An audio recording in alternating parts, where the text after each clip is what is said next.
Mm-hmm.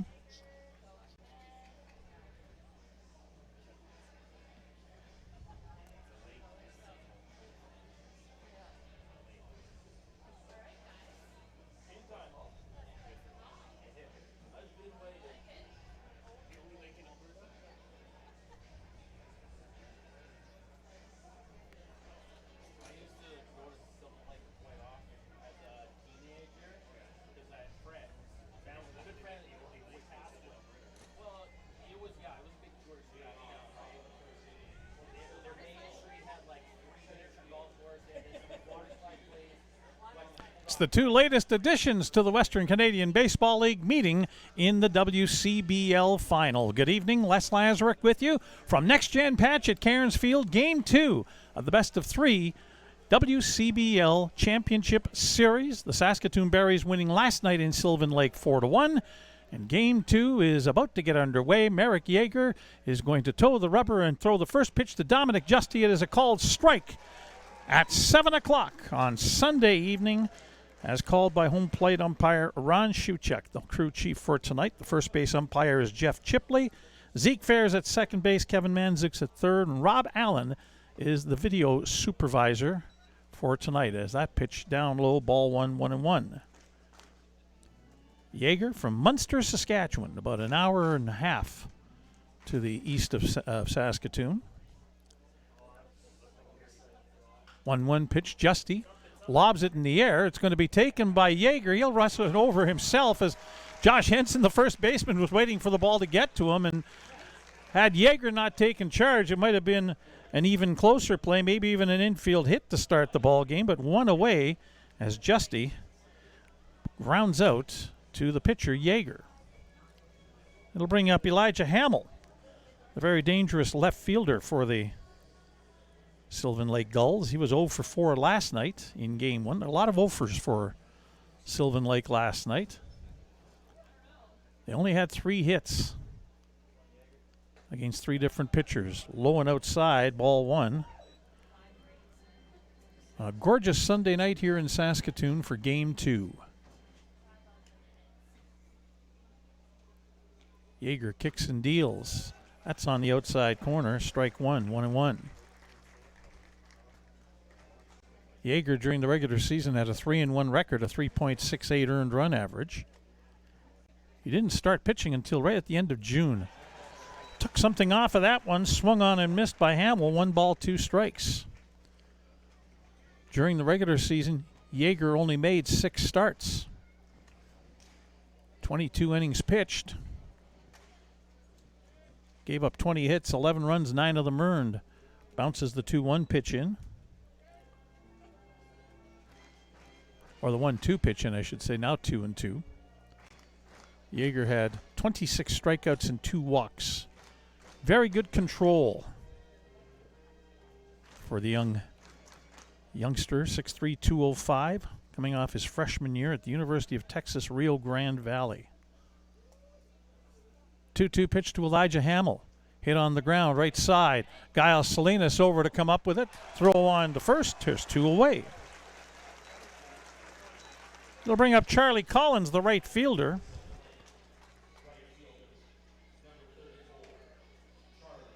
John Boy Rittenhouse was ejected late in last night's game for arguing balls and strikes from the dugout and was suspended for tonight by the WCBL. So basically, everybody in the order moves up a spot, except Jaden Flores moves from 9th to 7th. Hunter Durr, the catcher, drops from 8th to 9th. And Reese Hemmerling, last night's pitcher, is the DH. To Hopper, to Rell. A long throw across the diamond in time. Close play at first, but 3 ground ball outs. That didn't take long. First pitch swinging there. 9 pitches for Merrick Yeager to get through the top of the first. No runs, no hits. There were no Berries errors and nobody left on base. After a half an inning, Sylvan Lake nothing, and the Saskatoon Berries coming to bat. You're watching Berries baseball on Flow Call It.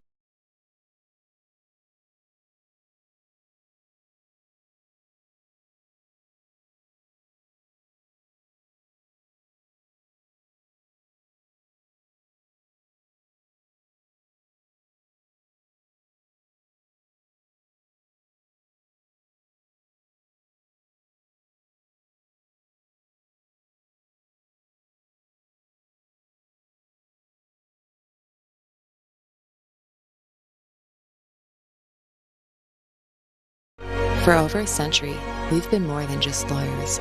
We're your neighbors, your friends, and your strongest advocates.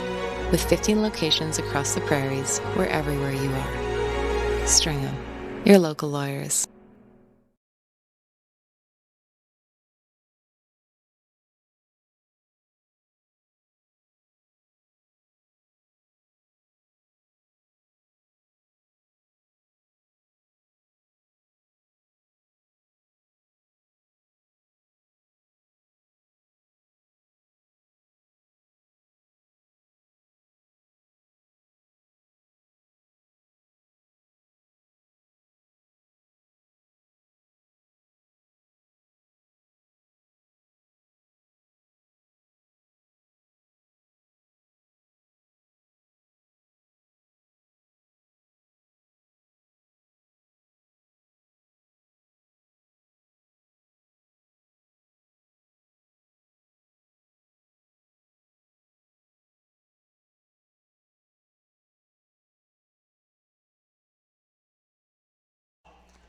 Right-hander Matthew McKenzie, the starting pitcher tonight for the Sylvan Lake Gulls. From Vaughan, Nova Scotia, coming off his junior year at the University of Texas at Tyler, 6'3", 200 pounds. He was the winning pitcher in Game 3 of the West Division semifinal series against Lethbridge. He'll face Brock Laird to lead things off.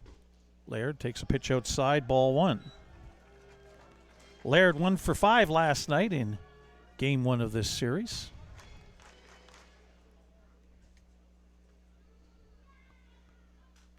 Foul back to the screen. That almost sounded like that broke the bat.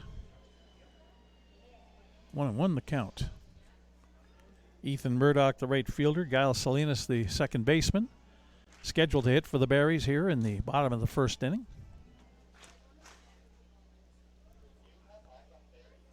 McKenzie with a 1-1 pitch. Fouled off again. High onto the screen. 1 ball, 2 strikes.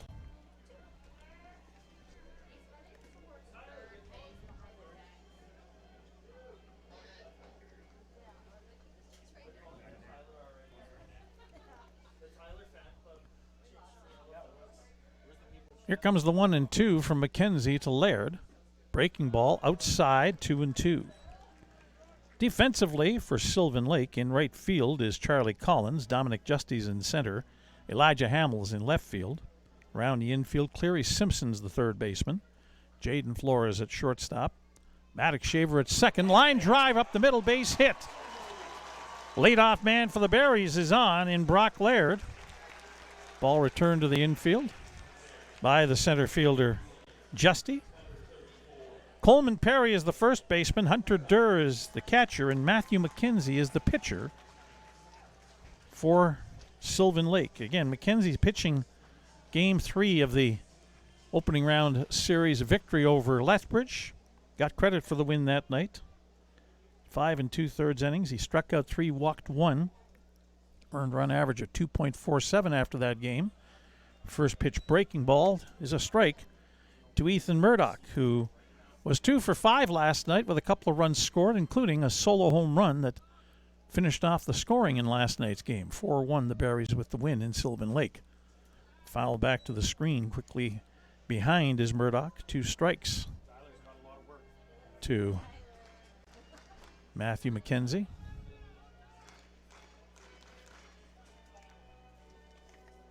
Murdoch from Swift Current. About 3 hours away from Saskatoon to the southwest. 2-strike pitch, bounced in, gets away from Durr. Laird will advance to second base on the wild pitch. And the Berries have a runner in scoring position here in the first inning.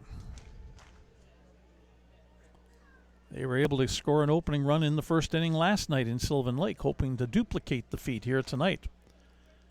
At least get one, maybe more if they can. McKenzie with a 1-2 pitch upcoming to Murdoch. Long look in for a sign. Breaking ball down low. Good block by the catcher, Durr. 2-2 the count on Murdoch. Mentioned it's a nice day, 23 degrees Celsius at 7 o'clock. 73 Fahrenheit. Partly cloudy skies. Winds out of the northwest gusting to as much as 33 kilometers per hour. Murdoch, line drive up the middle. That's into center field, a base hit. Laird had to make sure the ball got through, so he's going to be held up at third base. But back-to-back singles for the Berries to open the ball game. And Gulls Salinas, the regular season batting champion in the WCBL, comes to the plate. He was 1 for 3 last night in Sylvan Lake.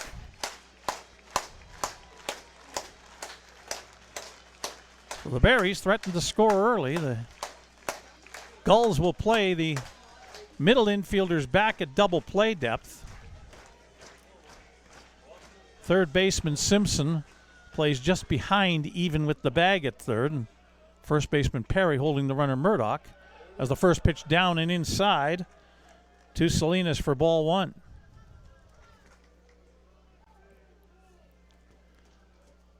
Again, for the benefit of those American viewers wondering about 33 kilometers per hour, that's like 20 miles per hour as that pitch is down low, 2-0. And from out of the northwest, that kind of blows from foul pole to foul pole, left field to right field. Here at Next Gen Patch at Cairns Field. 2-0 pitch to Salinas, chopped towards third. They'll go to second for one, on to first, in time. It's a double play, but Laird scores. It's not an RBI because of the double play. 2 away, and 1-0. Now the Berries do open the scoring.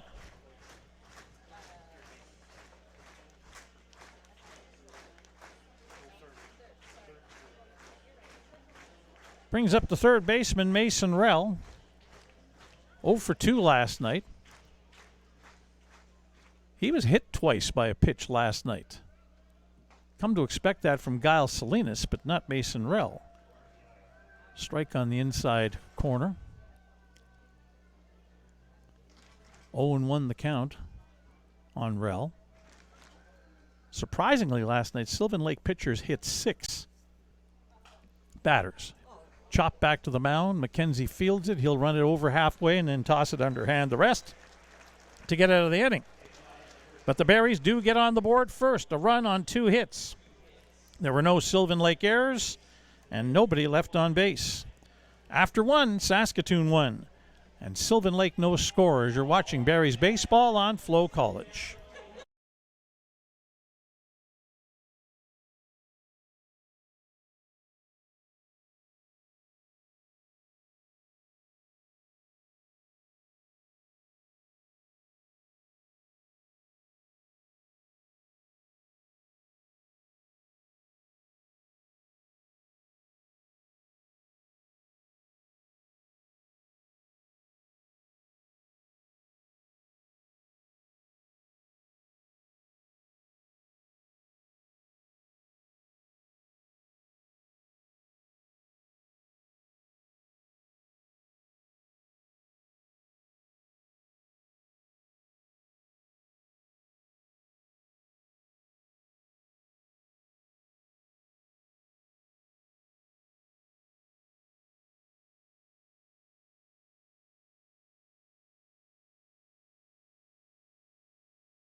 Merrick Yeager worked fast through that top of the first inning. 3 up, 3 down, only needed 9 pitches to get through. He'll face third baseman Cleary Simpson, first baseman Coleman Perry, and second baseman Maddox Shaver here in the top of the second inning for the Sylvan Lake Gulls. Yeager started game 2 of the opening round series against the Regina Red Sox in Regina. Was credited with the loss that night. Pitched 5 innings, struck out 4, walked 1. Earned run average of 7 even. His first pitch to Cleary Simpson, high and away, ball 1. Simpson was 0 for 4 last night.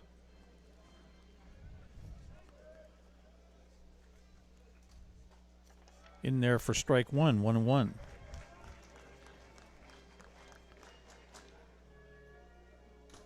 Simpson coming off his senior year at Marshall University. He would have been a teammate of Ethan Murdoch, who's also coming off his senior year at Marshall. Low and away, ball 2, 2-1 to Cleary Simpson, who's from Elnora, Alberta. Change-up swung on and missed. Strike 2, 2-2.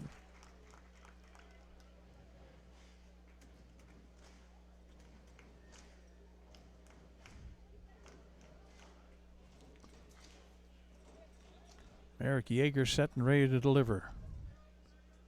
2-2 pitch. It's outside and we have a full count. Yeager throws a fastball that will touch upwards of 92 miles an hour. Change up and a slider.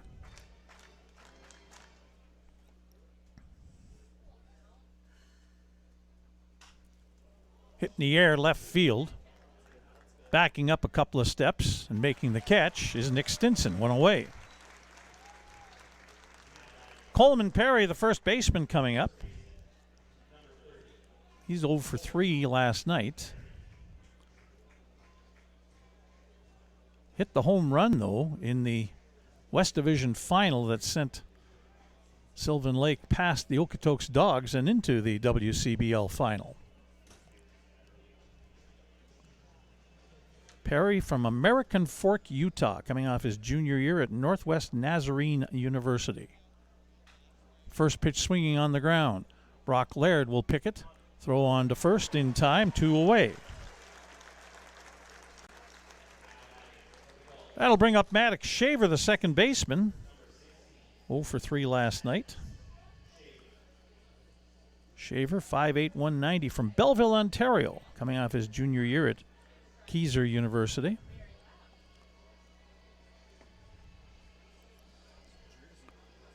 Both starting pitchers tonight. Yeager for the Berries, McKenzie for Sylvan Lake, are getting their first looks at the opposition. Swing and a miss, strike 1. And vice versa. The opposition hitters are getting their first look at the pitchers. And if you ask an old pitcher like me, the pitcher has the advantage in this case. Called strike on the outside corner with a fastball, 0-2 quickly ahead. Public address announcer Simon Hyatt wants the crowd to get loud. 2 strikes, 2 outs here, top of the second inning. Yeager's 2-strike pitch hits him in the rump. So Shaver gets on base the hard way, painful way. So that's the first base runner of the night for Sylvan Lake. And up comes shortstop Jaden Flores. 0 for 3 last night. Flores from Wiley, Texas, coming off his senior year at Southern Illinois University. Once again, a right-handed hitter. Swing and a miss, strike 1. Reese Hemmerling is the DH. He's on deck. This will be something new for Sylvan Lake. Although I see a different batter in the batter's box or in the on-deck circle, so Reese Hemmerling probably won't be coming up to bat.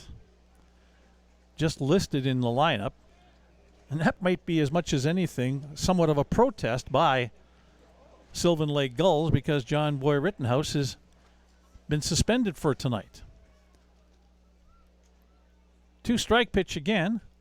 Breaking ball, slider, outside, 1-2. Bryce Turner has got the bat in hand in the on-deck circle for Sylvan Lake. He needs Flores to get on base to get a chance here this inning. Throw down and safe at second base. The pitch was a ball. So a stolen base for Maddox Shaver.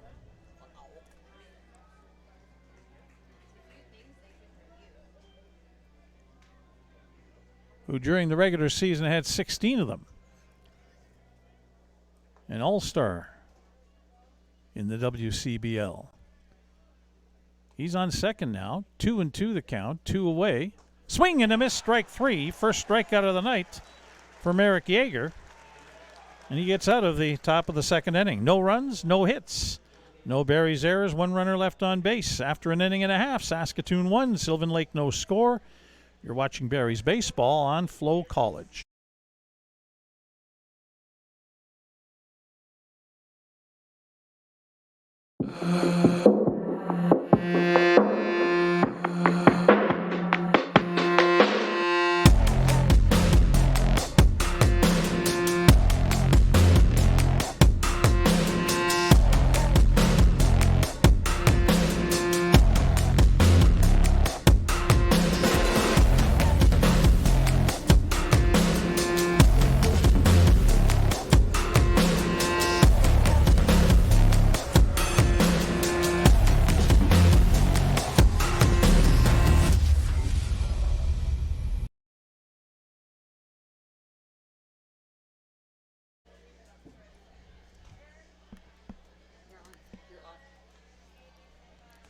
Bottom of the second inning. Coming your way here momentarily. It'll be the numbers 5, 6, and 7 hitters for the Saskatoon Berries coming up against Matthew McKenzie.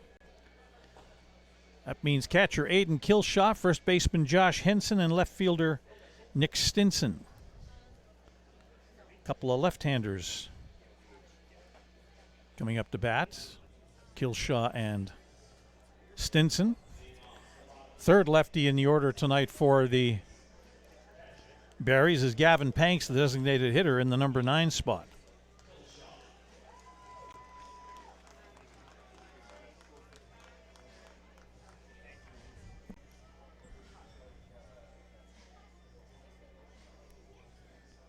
Kilshaw drove in 2 runs last night in the 4-1 Berries win. 1 for 3 at the plate. First pitch swinging, a little looper, and it's going to get past the shortstop into left field. Kilshaw with a big turn around first. Ball's returned into the infield, and we're going to call that an error on the shortstop, Jaden Flores. He was kind of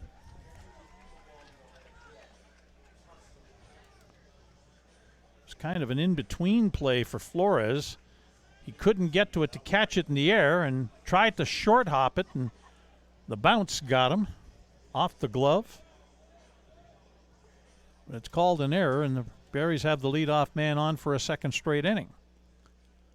So now it's Josh Henson. Swing and a miss at a high fastball, strike 1. Henson was 0 for 4 last night.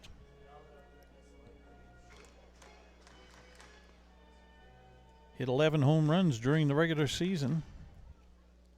64 runs batted in. Inside, 1-1.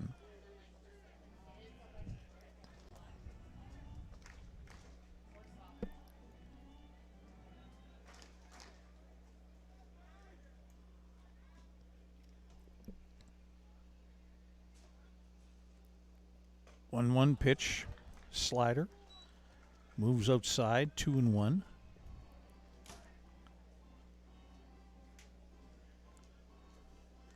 Henson from Huntsville, Alabama. 2-1 pitch hit on the ground, and that's through the left side into left field.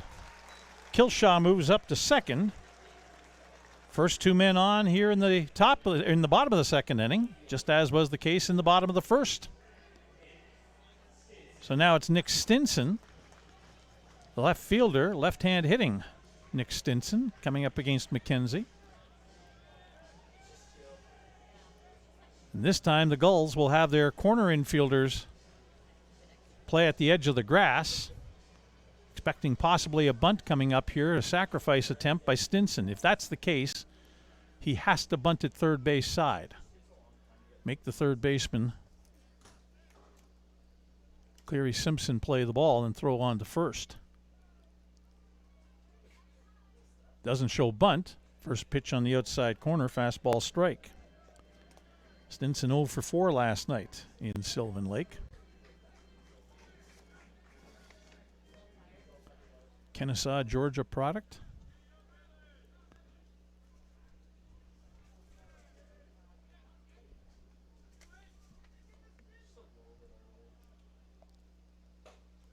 High and away, ball 1, 1-1. Center fielder Nathan Houston on deck. Number 8 hitter in the Berries order.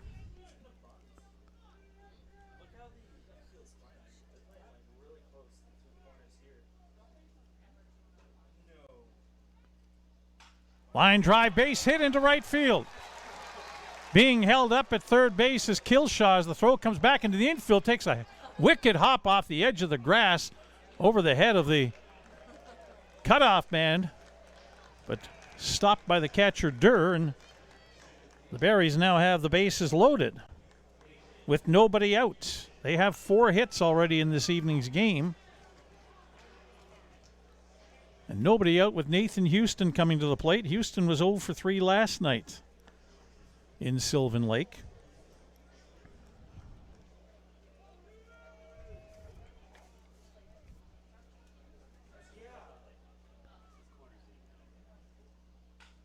First pitch swinging, little looper. The second baseman doesn't know where it is. It falls in for a base hit.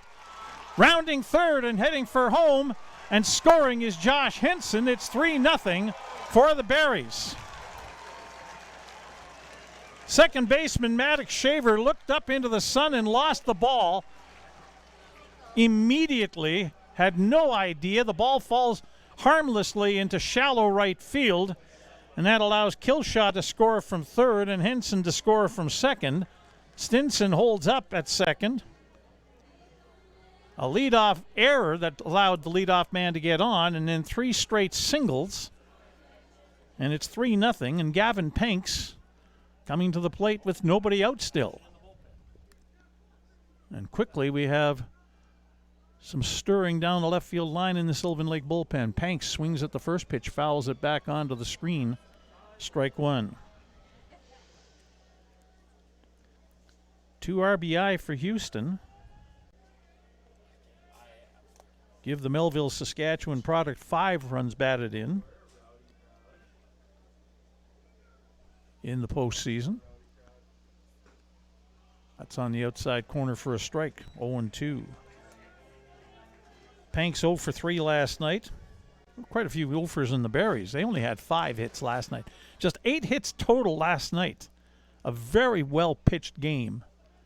The difference would have been 3 errors and the 6-hit batsman, as there's a swing and a miss, strike 3. Looked like a changeup that Panks was out in front of it, dove down towards the dirt, and he swung over the top of it and early. First strikeout for Matthew McKenzie in his first out here in the top of the second inning. As Brock Laird comes up, he singled and scored back in the bottom of the first.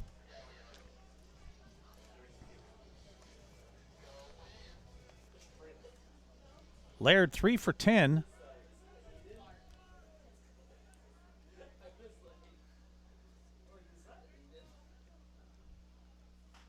Fouls the first pitch off up the first baseline, strike 1. My apologies. 3 for 10, nothing. That is not a note that I have.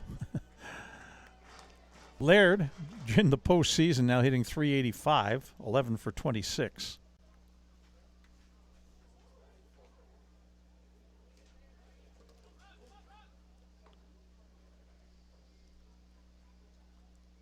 Hits it on the ground, taken at third, to second for 1, on to first, another double play around the horn.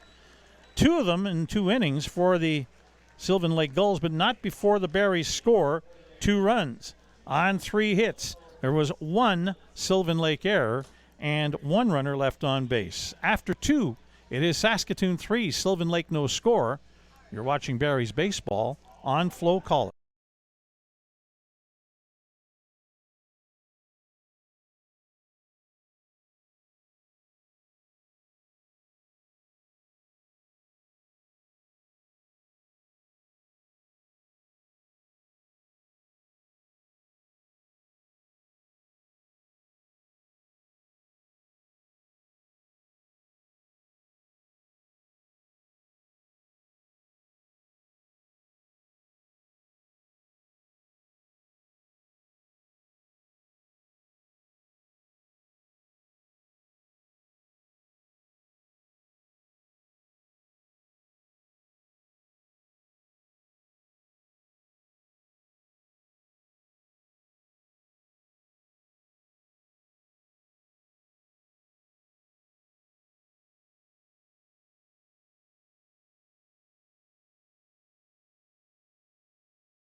All right, we're going to have a pinch hitter here.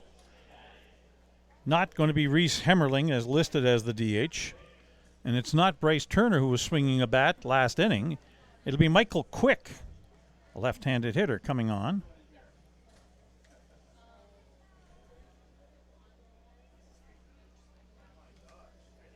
Left-handed hitter Michael Quick into the ball game. In the DH spot, leading off here in the number 8 spot in the order for the Sylvan Lake Gulls. First pitch swinging, fouls it off, strike one. Quick is an outfielder. 6 foot, 200-pound guy from Oshawa, Ontario, coming off his senior year at Bradley University. Low. 1-1 the count on a fastball. Quick during the regular season hit .260. 3 home runs and 16 runs batted in, 9 doubles. There's a line drive into right field. It'll get down and it'll get away from Ethan Murdoch in right field and get to the fence.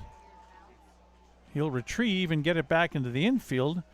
And holding up at second base is Michael Quick. It'll be a double on the play.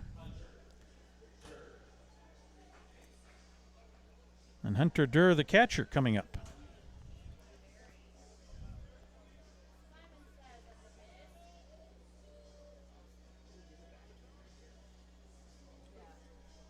Durr last night was 0 for 3.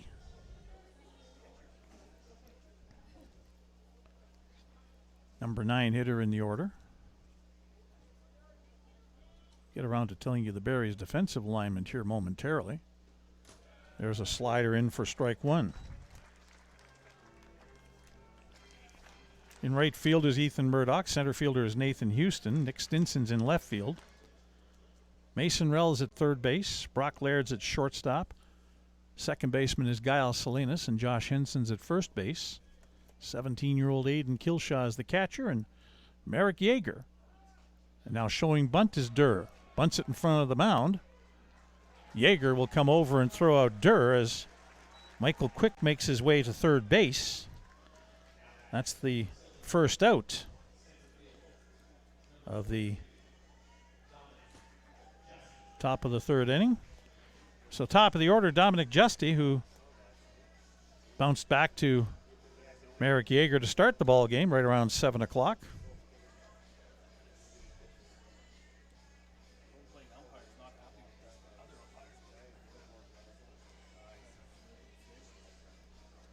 Yeager. Let's see if he's going to pitch from the full windup. Looks like he is. Corner infielders are in on the grass. Slider low and away, ball one to Dominic Justy. Justy in the postseason's hitting .333, 6 for 18. 6 singles so far in the postseason. 1-0 pitch. On the ground, Brock Laird takes a nice room service hop, throws on to first, but a run will score. Michael Quick across. And it makes the score 3-1 in favor of the Berries, but there's now 2 away here in the top of the third inning, and it'll bring up Elijah Hamill, the left fielder.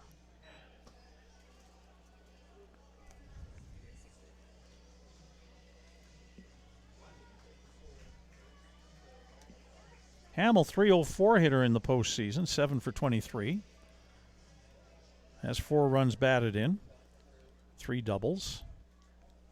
By the way, the RBI for Justy, his first of the postseason. Change up to Hamill, outside ball 1. Elijah Hamill from Oakville, Ontario, coming off his senior year at Niagara University. Fastball swing and a miss, strike 1. Yeager can push it up there at 92 miles an hour. Anywhere between 89 and 92 is what I'm told.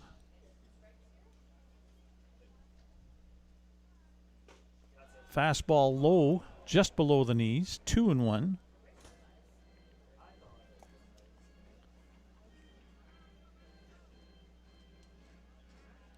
Fans here not getting on home plate umpire Ron Shuchuk just yet. That one's a strike. Just a touch higher. 2-2 the count with 2 away. That's what it says on the top line of the scoreboard here at Next Gen Patch at Cairns Field. 2 balls, 2 strikes, 2 out. Deuce is wild.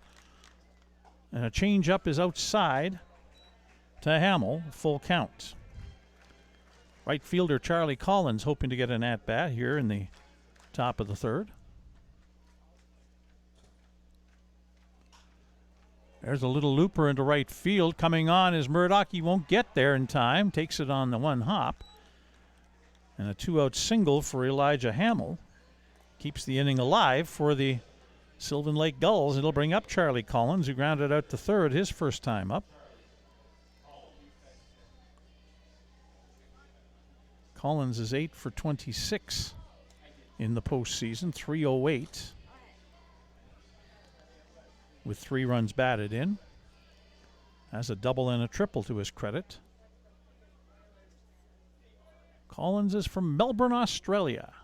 First pitch swinging off the glove of Yeager, rolling out towards second, and Salinas will just have to hang on to it, as that'll be an infield single for Charlie Collins. Yeager doesn't try and field it, although he's supposed to. It's probably picked by Salinas and maybe get out of the inning, but instead, back-to-back singles with 2 outs, and up comes Cleary Simpson, who flew out to left field, leading off the top of the 2nd inning. 1 run in here for the Sylvan Lake Gulls on 3 hits so far. First pitch on the inside corner for a strike. First baseman Coleman Perry on deck. Simpson hitting .222 in the postseason, 4 for 18. Does have an RBI to his credit. There's the changeup, a swing and a miss. Simpson way out in front, 2 strikes. 2 strikes, 2 outs here. Yeager hoping to limit the damage here right now.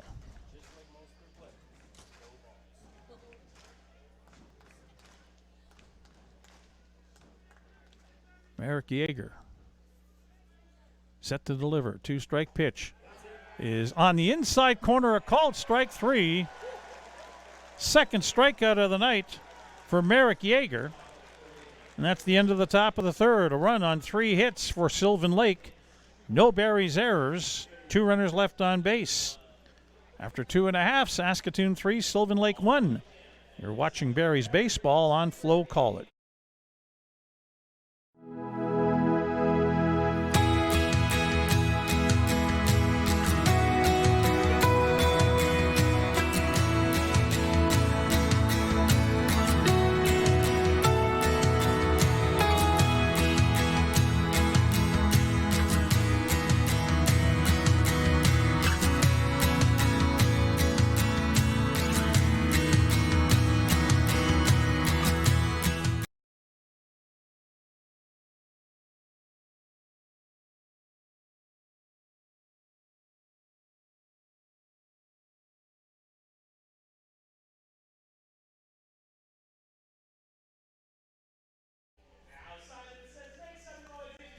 Bottom of the 3rd inning coming up here at Next Gen Patch at Cairns Field.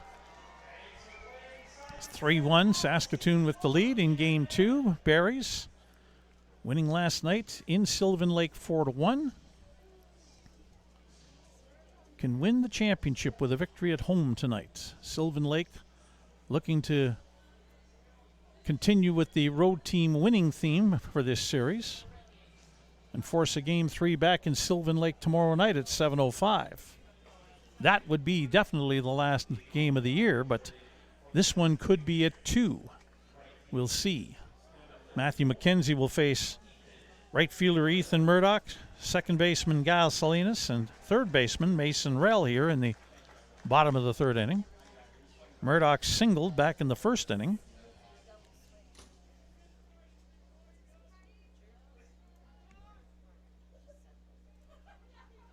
McKenzie's first pitch, breaking ball, and they're going to say Murdoch went around far enough to be called a strike.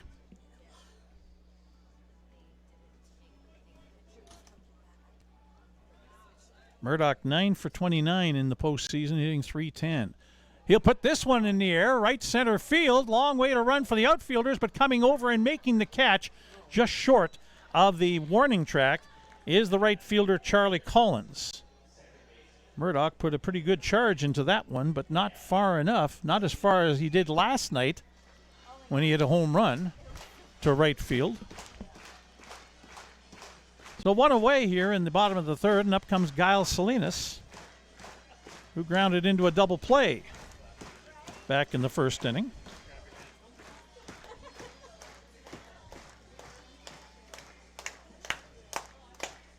Salinas is 4 for 22 in the postseason. Fouls the first pitch off, and that's off of his foot. That'll sting. Strike one.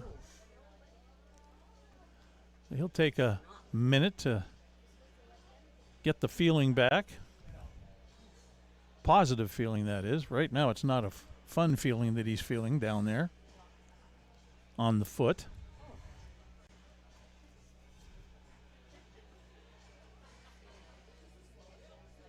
Second baseman from Quintahara, Mexico.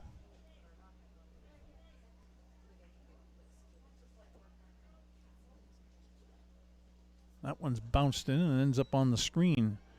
And it's going to get caught up there. 1-1 the count.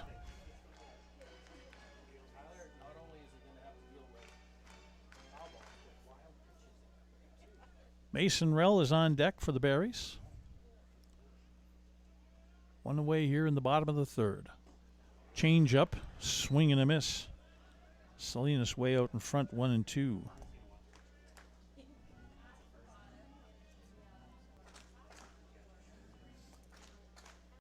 McKenzie will unofficially throw his 35th pitch right away.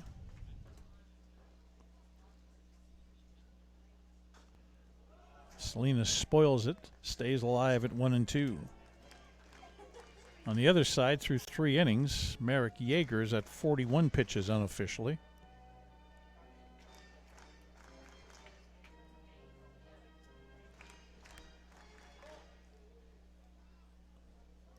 The action that was going on last inning in the left field Sylvan Lake bullpen has been quieted. Bounced in, ball 2, 2-2. Never did catch who it was that was warming up there for a brief moment down the Sylvan Lake bullpen.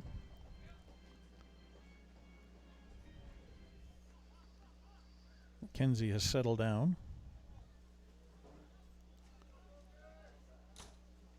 Two pitch to Salinas. Swing and a miss on a curveball. Second strikeout for McKenzie and 2 away here, as McKenzie has now retired 5 in a row. Mason Rell grounded back to the pitcher, McKenzie, in the first inning.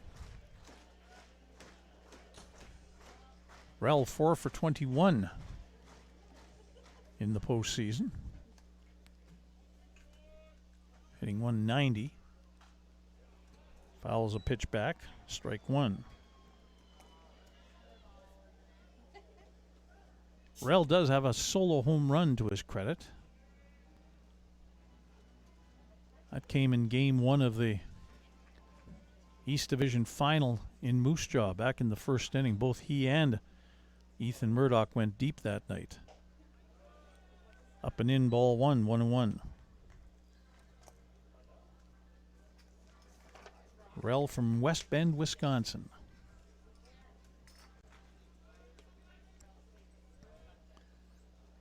Wearing them purple shoes.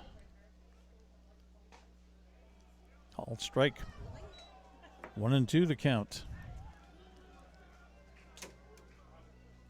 Curveball was high in the zone. Some of the umpires in the crowd didn't like it.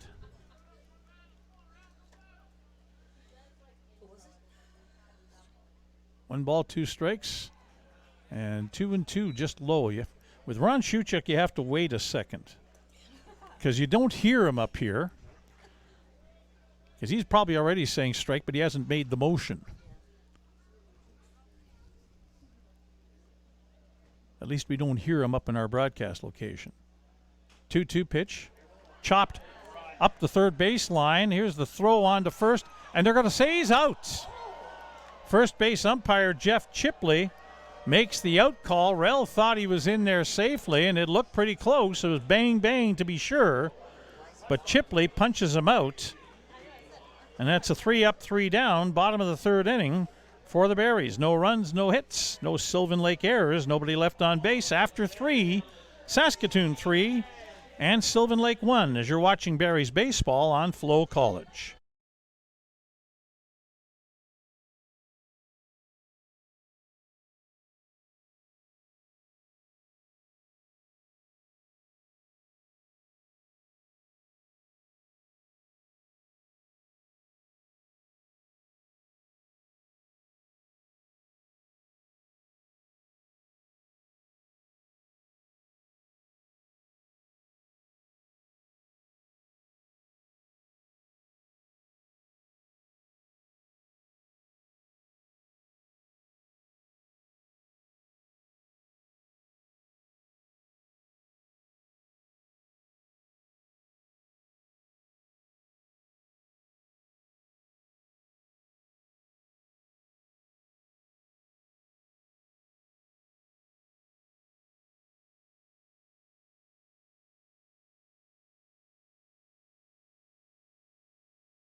Your unofficial line score through 3 innings of play of Game 2 of the WCBL's Championship Series for the Saskatoon Berries. 3 runs on 5 hits. They have not committed an error. They've left 1 runner on base.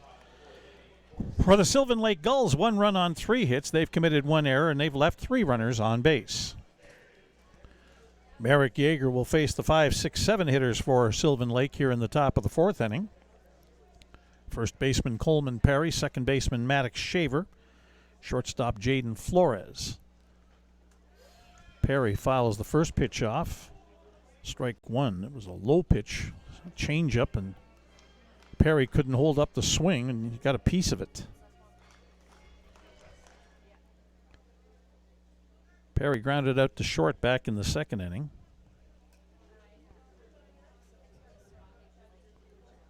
Slider down low, 1-1. So far in the postseason, Coleman Perry's 4 for 23. That's 174. But he has 2 home runs and 7 runs batted in, and also has a double to his credit. 1-1 pitch, high fastball, swing and a miss. 1-2 the count.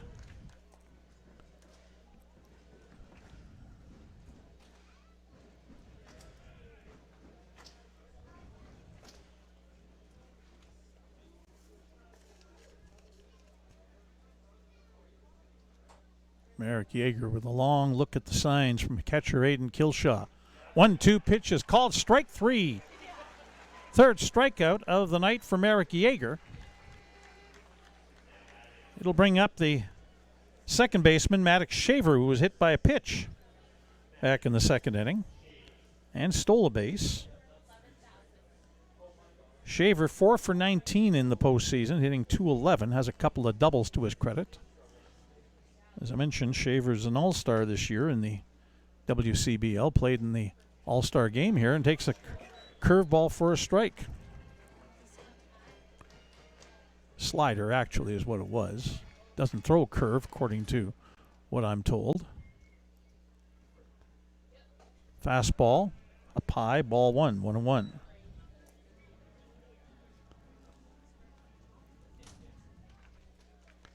Shaver, Elijah Hamill, Jaden Flores all played in the All-Star game here. Here's a short hop taken by Laird at shortstop. He'll throw out Shaver, and there's two away.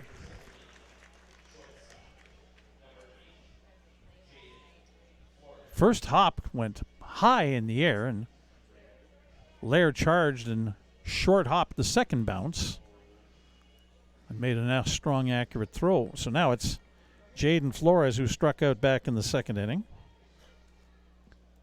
He's 5 for 24 in the postseason. 2:08. First pitch, and that'll get through into left field for a base hit. Fourth hit of the night for the Sylvan Lake Gulls. A 2-out single. It'll bring up Michael Quick, who doubled and scored the Sylvan Lake run back in the third inning.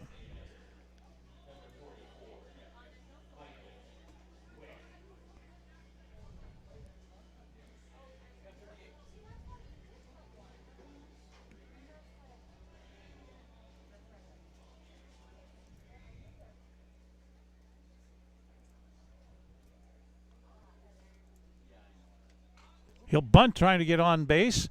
Josh Henson will field it, and he'll meet him on the first base line, tag him out, and that's the end of the inning. That bunt was a good one, except it needed to be more into the middle of the field, get past Yeager, and make the first baseman field the ball. If he had done that, he was on with a base hit, but instead it's a ground out to end the inning. No runs, one hit. No Barry's errors. One runner left on base after 3.5. Saskatoon 3 and Sylvan Lake 1 as you're watching Barry's baseball on Flow Call. The live sports experience is changing. Teams and facilities are under pressure to provide online and in-venue entertainment. IKS Live has the right team to deliver.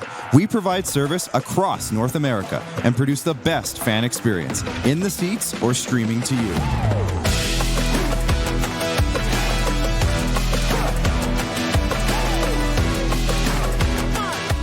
IKS Live continues to bring you the best seat in the house.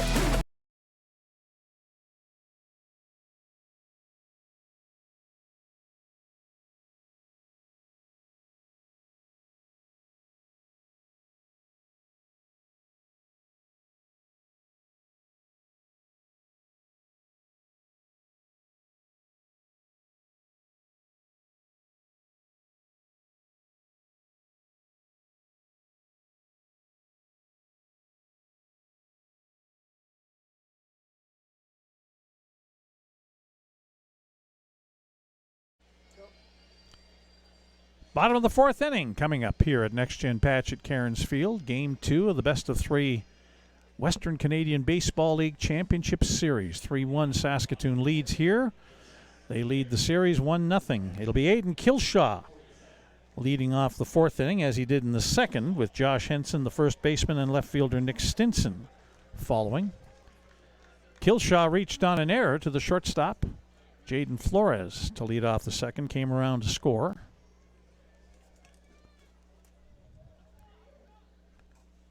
Kilshaw 7 for 24 in the postseason. He'll hit this one towards Flores. He'll field the two-hopper, throw it on to first, and catch the speedy Kilshaw by a half a step at first base for the first out. Josh Henson singled and scored back in the second inning. That was Henson's second hit only of the postseason.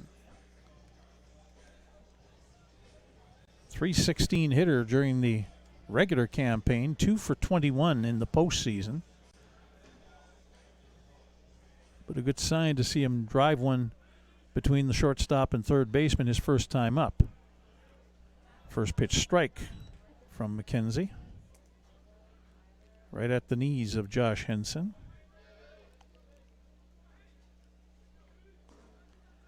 Henson coming off his freshman year at Southeastern Louisiana. This is a little looper into center field. Coming on, and making the catch, diving forward.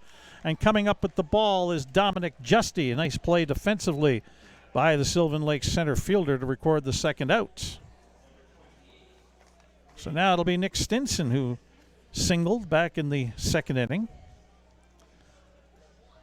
His base hit in the second loaded the bases and led to the 2-run single from Nathan Houston that gave Saskatoon the lead at 3-0 at the time. It's 3-1 now. 2 away in the bottom of the fourth, and speaking of Houston, he's on deck. Stinson having a tremendous postseason. He'll flare this one. Shallow left field. Coming over is the shortstop to make the catch. That is Jaden Flores making the catch, and that's a quick inning. Just 4 pitches to retire the side for Matthew McKenzie and the Sylvan Lake Gulls. No runs, no hits. No berries or no Sylvan Lake errors, and nobody left on base. After 4, Saskatoon 3, Sylvan Lake 1. You're watching Barry's Baseball on Flow Call It. For more than 25 years, we've been there, helping Canadians find the extra space they need to grow and to create new memories. Access Storage. Try 4 weeks free. Details at accessstorage.ca. Hey baseball fans, make sure to stay up to date with your favorite teams across the league by subscribing to the WCBL YouTube channel right now. We have tons of free coverage for you over there, including daily highlights, full archived game broadcasts, daily game day previews, plus the WCBL report with myself and Joe McFarland every Wednesday. It's all in one spot, the WCBL YouTube channel. Subscribe today.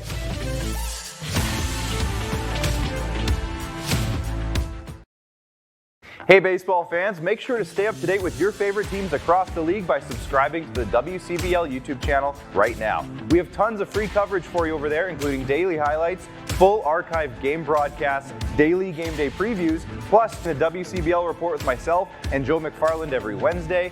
It's all in one spot, the WCBL YouTube channel. Subscribe today.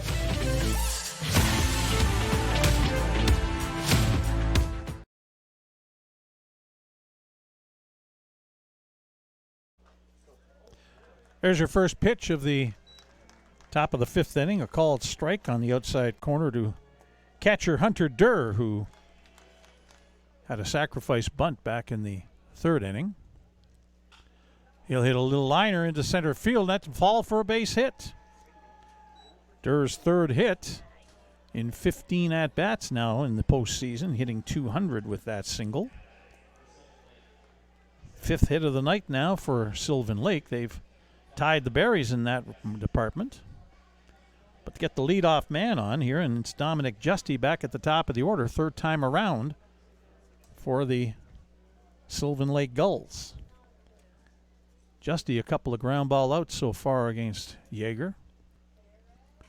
Tries to bunt and bunts it foul. Henson trying to come in and catch it, could not quite get there in time. Strike 1.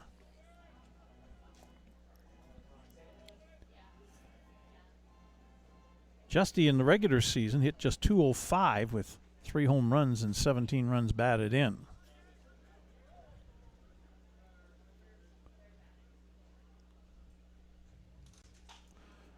Fly ball left center field. Coming over is Nick Stinson. He'll make the catch. And there's one away. Not much of the field in sunshine anymore. Just a little bit of center and left.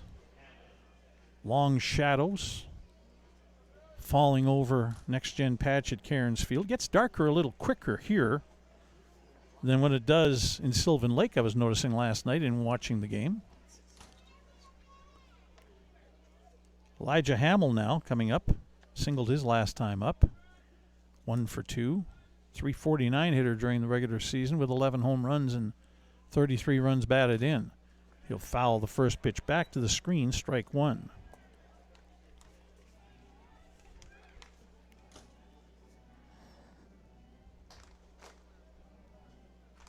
Hamill's a switch hitter. So yes, he's hitting left against Merrick Yeager, but if a Brooks Jones or a Brody Wrench comes into the ball game for the Berries, he'll turn around and bat right-handed. Outside with the fastball, 1-1. Close, but not quite.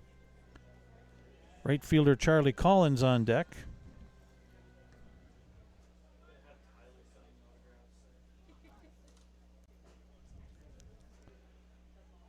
Durr, the catcher, at first. 1-1 pitch.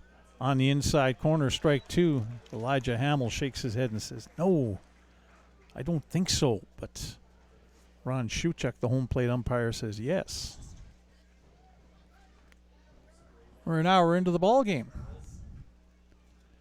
Top of the fifth, we're moving along at a nice clip in game two. 1-2 pitch.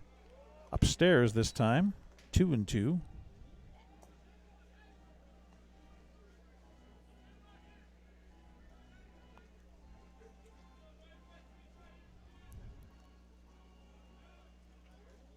Let's see what Merrick Yeager comes up with along with Aiden Kilshaw, his catcher.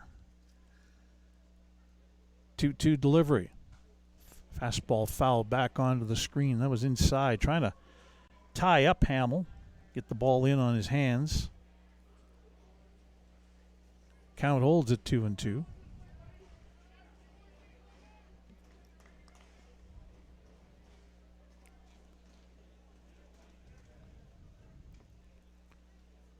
Once again, Yeager's 2-2.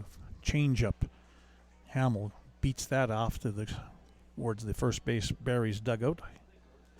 Hangs in at 2-2.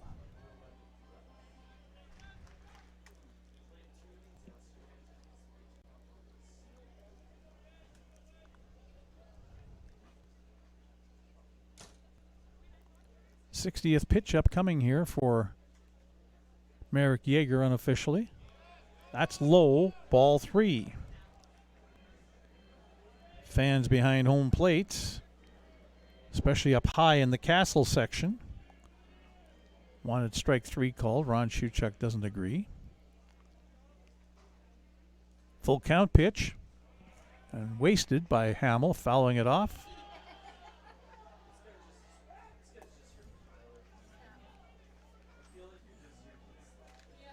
For another 3-2 count upcoming. Let's see if they dare to send Hunter Durr, the catcher, from first base.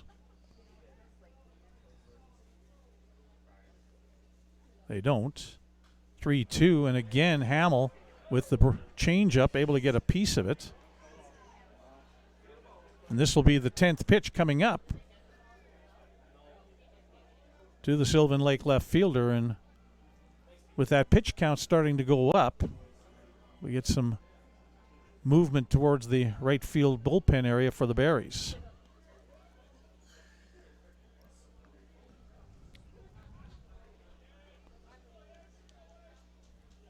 See Colin Plain and Tyler Bailey make their way down that way.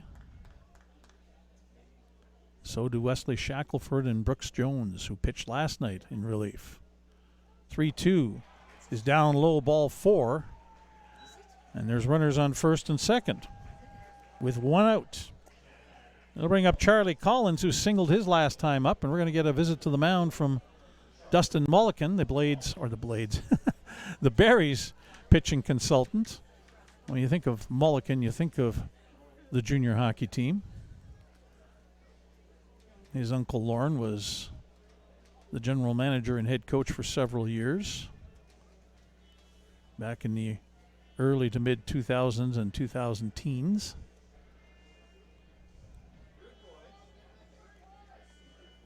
Father Doug was a scout for the team. And now as Ron Shuchuk makes his way about halfway out, Dustin Mulliken retreats to the dugout. But Sylvan Lake threatening here. In the top of the 5th, 2 men on, 1 out. And the number 3 hitter, Charlie Collins, a .322 hitter during the regular season. 5 home runs, 33 runs batted in, coming to the plate. Collins coming off his senior year at Southeastern University. He's the Aussie in the lineup. pops it up. Foul territory, but room around the Barrie's first base dugout, and Josh Henson will make the catch. That's a big second out to get for Marek Yeager and the Barries. It'll bring up Cleary Simpson, the third baseman, who's 0 for 2. Simpson .316 during the regular season with 6 runs batted in. Has a runner in scoring position.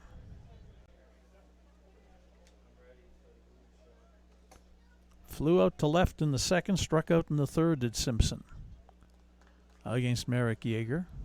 Dallin Rood is the first man warming up down the right field line in the Barries bullpen. There's a line drive that'll be caught at second base by Giles Salinas to win the inning. A threat by Sylvan Lake, but they leave 2 men on. 1 hit, no Barries errors, and 2 runners left on base. After 4.5, halfway through Game 2, it is Saskatoon 3 and Sylvan Lake 1. You're watching Barries baseball on Flow College. For over a century, we've been more than just lawyers. We're your neighbors, your friends, and your strongest advocates. With 15 locations across the prairies, we're everywhere you are. Stringham, your local lawyers.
Matthew McKenzie has retired 9 straight Barries hitters.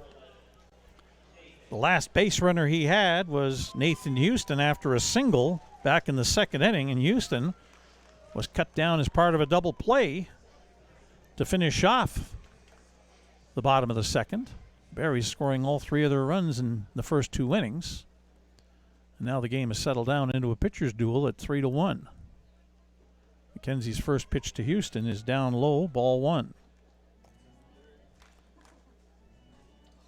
Houston 9 for 24 in the postseason.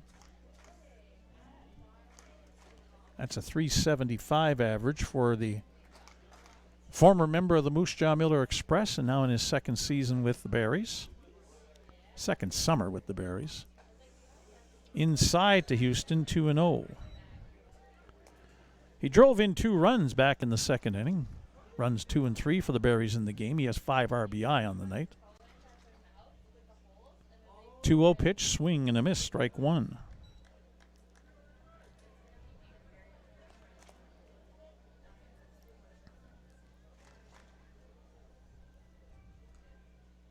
Gavin Panks, the DH, on deck, and then it's back to the top of the order for Brock Laird.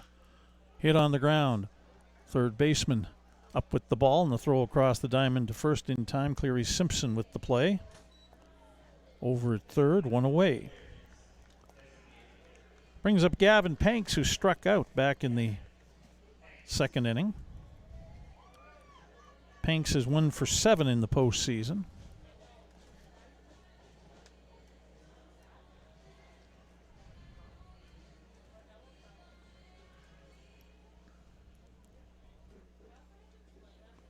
Left-handed hitter.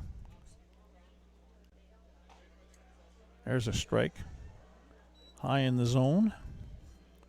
As called by home plate umpire Ron Shuchuk.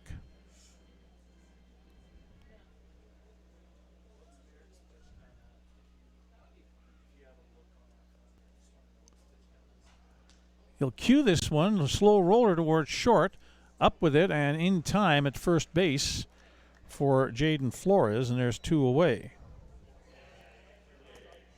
That's 11 in a row set down by McKenzie. It'll bring up Brock Laird, who singled and scored in the first inning, grounded into a double play in the second. Laird from Natchitoches, Louisiana. We'll say that town name one more time, even though it's nowhere near spelt that way. But we got schooled on that quickly by Gavin Panks' dad when he was here. And he's here again for this, by the by. Fouled off towards the third base Sylvan Lake dugout, strike 1. Laird in the regular season hit .344, 6 home runs and 42 runs batted in for the leadoff man.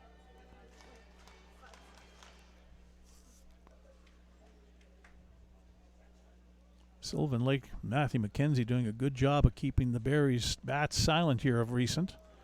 That pitch bounced in. It'll jump up onto the backstop and stay there. 1-1 the count.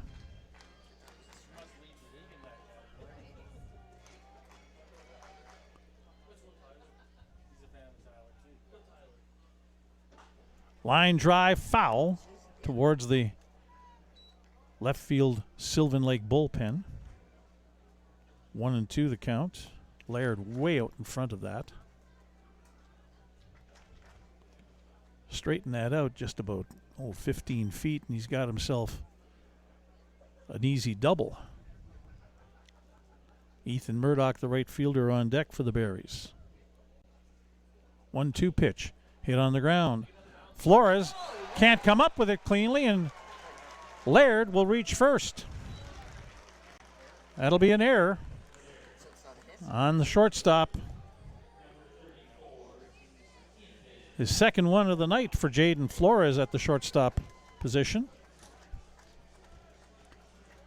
So now Murdoch coming up, and we're going to get a visit to the mound from head coach Matt Hape. Down the left field line, we do have some action in the Sylvan Lake bullpen, trying to catch a number here. 32 is what it is, I'm told. That would be Kyle Froelich, who's from Nipawin, Saskatchewan, coming off his senior year at Texas State University. There's a long discussion here right now.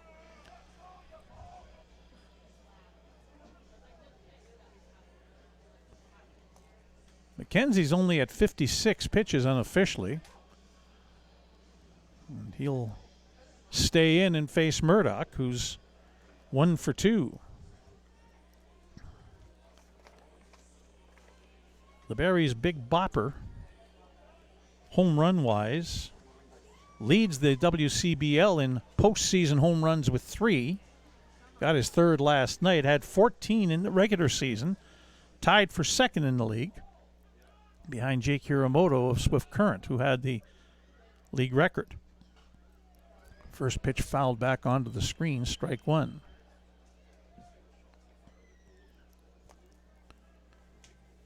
Murdoch also had 62 runs batted in during the regular season and hit .358.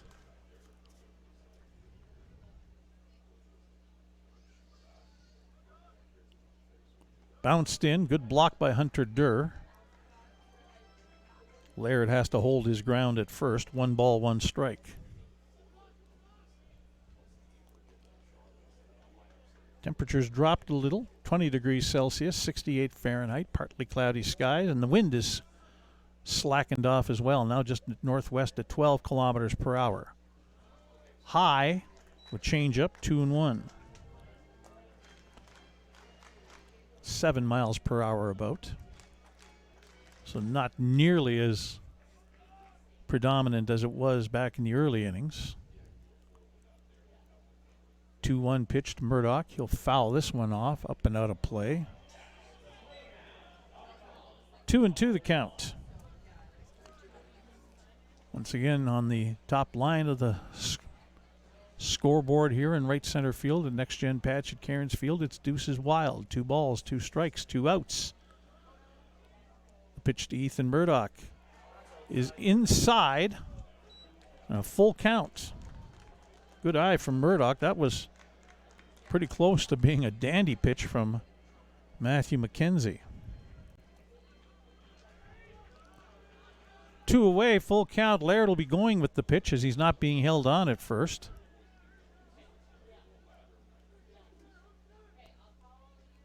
And ball 4, a slider low and away, and that'll bring up Giles Salinas, who's 0 for 2.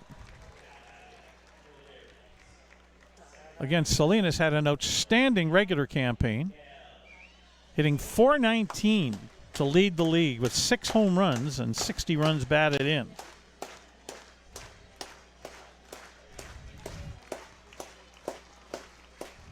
Berries would love to have regular season Salinas show up for this plate appearance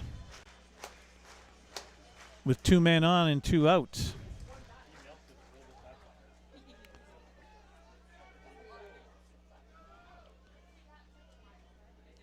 McKenzie was getting him with breaking pitches.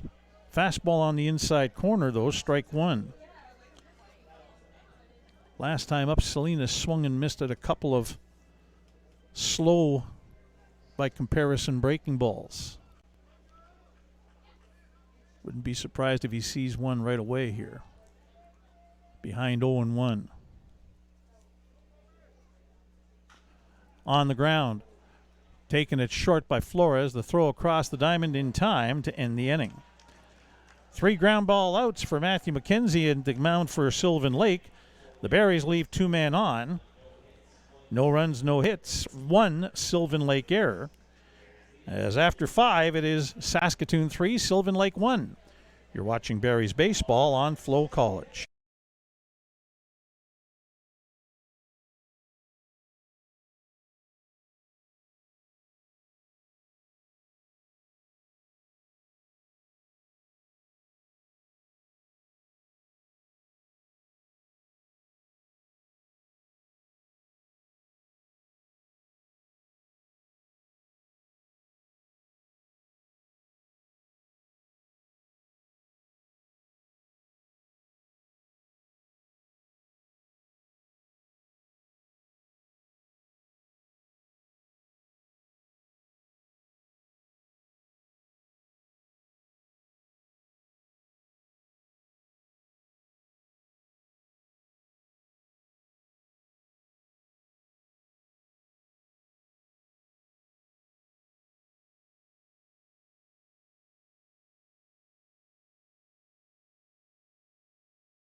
Top of the 6th inning.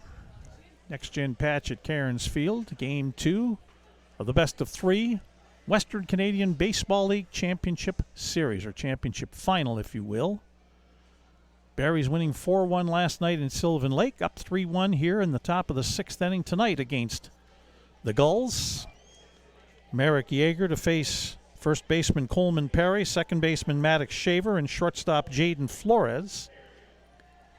Yeager coming into the inning with 66 pitches thrown unofficially. Perry 0 for 2, a ground out to short and a strikeout his last time up. First pitch is a strike. Perry hit .304 during the regular season with 7 home runs and 31 runs batted in.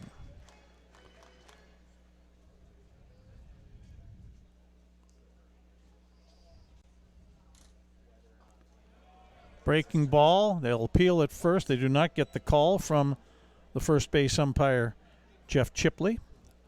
1-1 the count.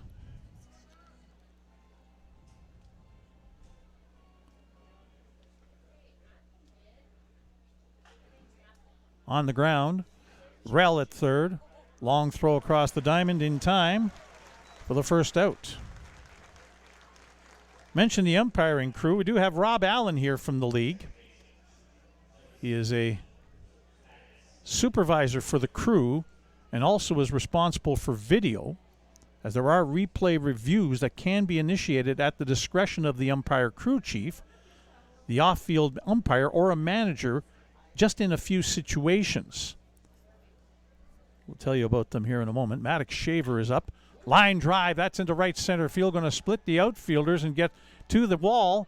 Cut off by Nathan Houston, and he'll get it back into second base, and Shaver slides in with a double. Maddox Shaver's third double of the postseason. So now it's Jaden Flores who singled his last time up. Flores, a .319 hitter in the regular season with a home run and 12 runs batted in. Now for those calls, specified base runner calls is whether a base runner passed a preceding runner or whether a base runner scored prior to the third out, and a time play, if you will. Yeager ready to deliver to Flores. Slider in for a strike. Collisions at any base can be reviewed. Flagrant or violent collisions that may warrant an ejection. That's interesting. Yeager up one strike on Jaden Flores. Salinas trying to keep Shaver close at second. Pitch inside, 1-1. Tag-ups, whether a runner left the base early or properly retouched following a caught fly ball or line drive, can be reviewed. Placement of runners. Placement of a batter and or runners following a boundary call or awarded bases ruling. Foul back onto the screen. 1-2 the count on Jaden Flores.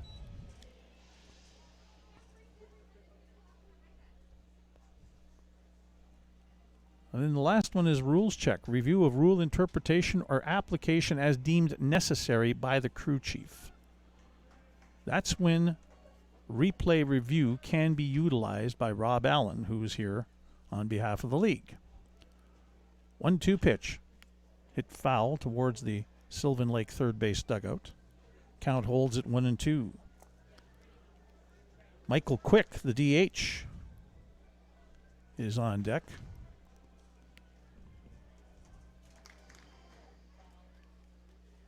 Left-handed hitting DH.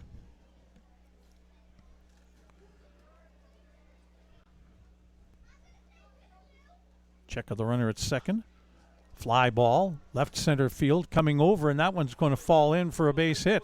Houston's throwing on to third, and Rell trying to slap a tag on, but no, sliding underneath is Maddox Shaver.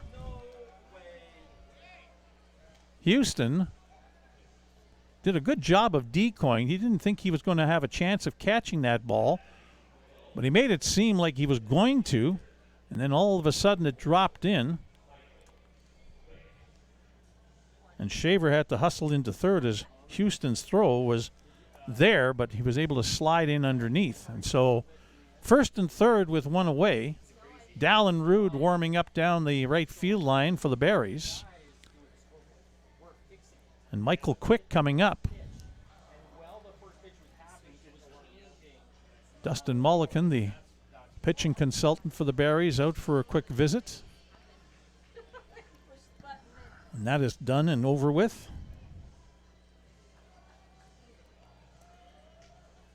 .75 pitches unofficially for Merrick Yeager to this point. Michael Quick is 1 for 2. He doubled and scored in the third inning. Tried to bunt his way on back in the fourth.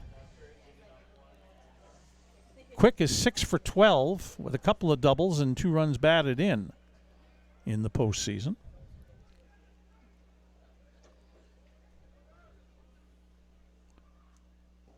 First pitch low and inside, and a good block by Aiden Kilshaw, 1-0.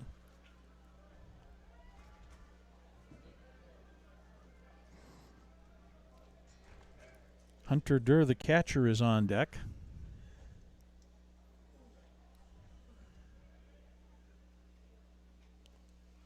Mason Rell is at the edge of the grass at third. Henson holding the man on at first. And there's a pitch on the inside corner for a strike to Michael Quick, 1-1.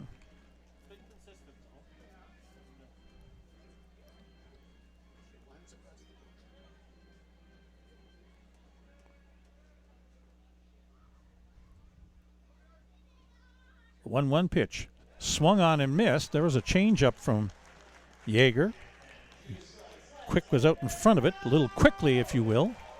1-2 the count.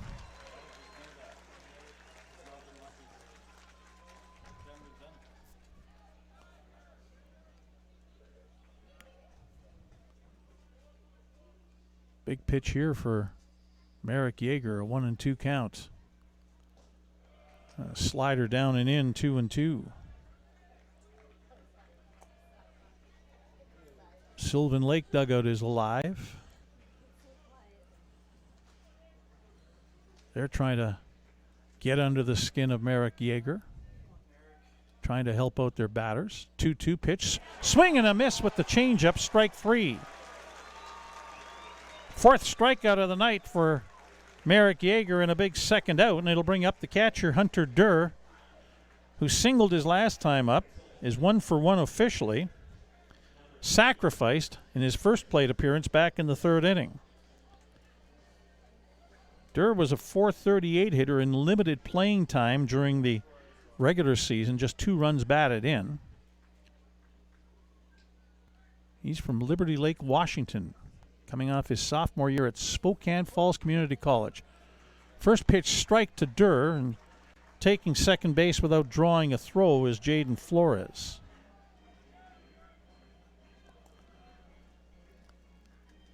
And Yeager will work from the full windup now with runners on second and third and 2 away.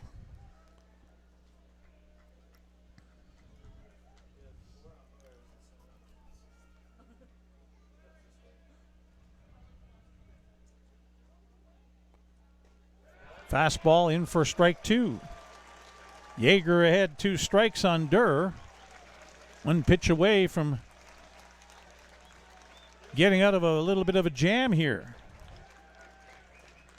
Top of the order, Dominic Justy on deck for the Sylvan Lake Gulls, but Yeager would like to get out of it here by taking Durr where he stands and now backing off Yeager. Wants to go through the signs again with Aiden Kilshaw. 2-strike pitch. It's fouled off at the plate, and he hangs in there. Good waste by Hunter Durr.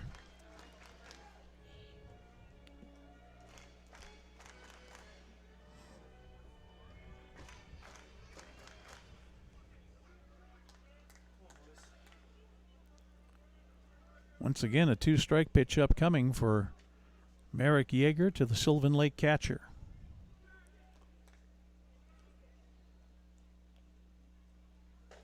Fastball high, 1-2.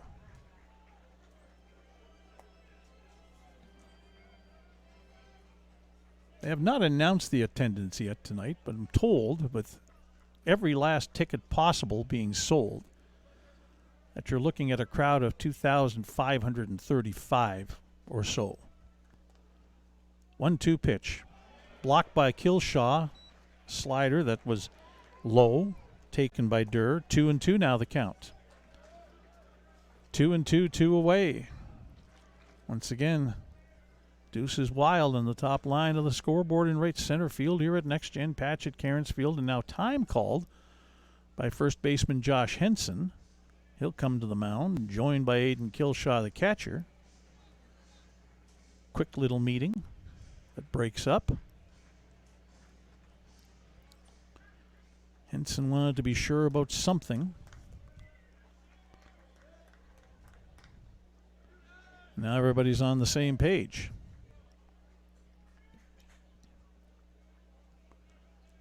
Two-two pitch. Hit in the air. Left field, Nick Stinson coming over. He's under it, makes the catch, and that's the inning. Couple of men left on base by Sylvan Lake here in the top of the 6th inning. No runs, 2 hits. There were no Barry's errors, and again, 2 runners left on base. After 5.5, it's Saskatoon 3 and Sylvan Lake 1. You're watching Barry's baseball on Flow College.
Middle third of the Barries order coming up here in the bottom of the 6th inning to face Matthew McKenzie, the starter tonight for Sylvan Lake.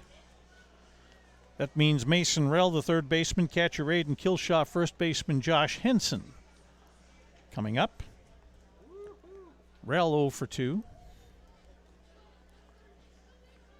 Regular season .316 hitter. He didn't join the team until early July. Long postseason with the Indiana State Sycamores, just coming off his sophomore year there.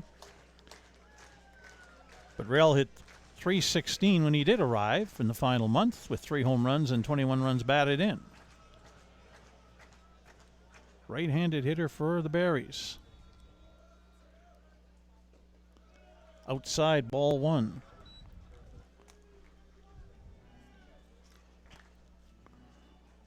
A lot of zeros on that scoreboard. Ever since the top of the third was the last time we had a run scored in the game. McKenzie's pitch is high in the zone and called a strike, 1-1 on Rell.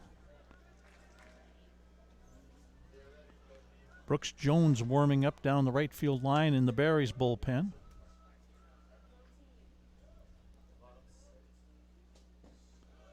Low, 2-1. And continuing to throw down the left field line in the Sylvan Lake bullpen is Kyle Froelich.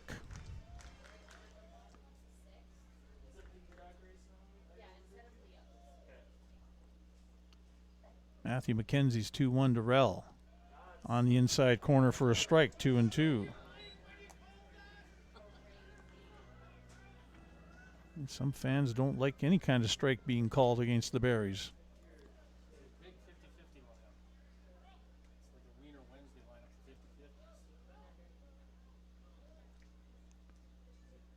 Two-two, line drive, left field, base hit. Smoked into left field on a line. First hit for the Berries since the 2nd inning. Just their 6th of the night.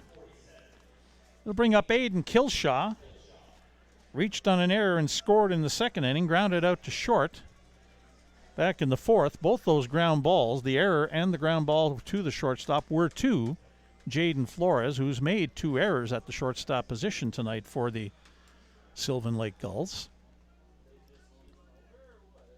They made 3 errors last night, which aided in the Berries' win. Down low, ball 1 to Kilshaw. Member of the junior national team for Canada this past winter. Listed Saskatoon as home, but he was a bat boy for Joe Carnahan with the 57s in Swift Current. Up the middle. This one's going to be backhanded, a flip, and not going to be in time. Second baseman Maddox Shaver backhanded the ball behind the bag after it got past the shortstop. Tried to flip it, but he flipped it too high in the air. And by the time it came to the shortstop, into second base was Rell. So an infield hit for Kilshaw. 2 men on, and here comes head coach Matt Hape. And that might be it. And it is indeed going to be at the end of the line for Matthew McKenzie. So a pitching change coming up here for the Sylvan Lake Gulls with 2 men on and nobody out in the bottom of the 6th inning. It'll be Kyle Froelich coming into the ball game, 6 foot, 200-pound right-hander. Again, he calls home Nipawin, Saskatchewan, coming off his senior year in Texas State University. Now, Nipawin, about 2 hours, a little more than 2 hours away from Saskatoon to the northeast. Tobin Lake is right there. Little gorgeous resort town. Great golf course as well in Nipawin. And so we have a new pitcher coming into the game, Kyle Froelich. And again, a veteran performer for the Sylvan Lake Gulls.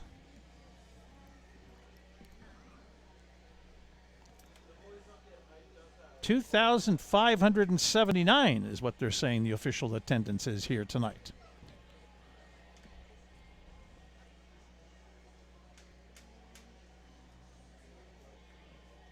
Frolic in the regular season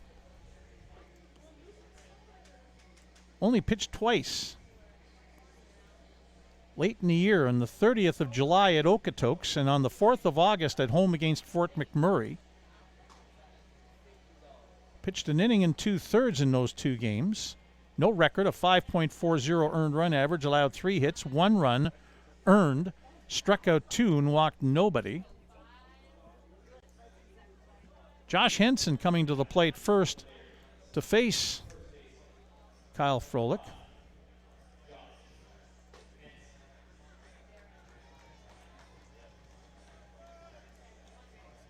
And this is Frolic's second appearance. Sorry. He's had a few. This will be his third appearance in the postseason. 5 innings previously. A 5.60 earned run average, allowed 8 hits, 4 runs, all earned, 6 strikeouts, 1 walk. He comes in to face Josh Henson with runners on first and second, and the corner infielders on the infield grass expecting bunt. Henson instead hits one left field. Way back, you can kiss that baby goodbye. Josh Henson, a 3-run home run, and the Berries have a 6-1 lead.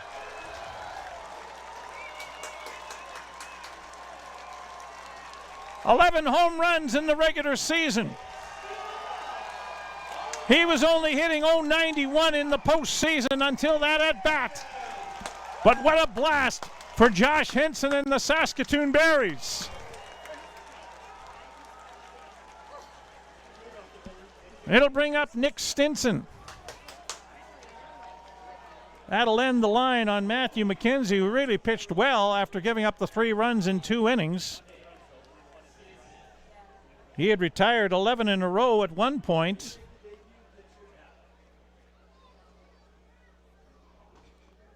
And a called strike to Stinson, who's 1 for 2 tonight.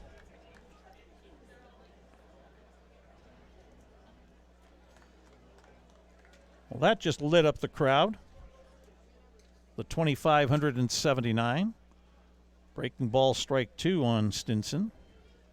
Nathan Houston on deck.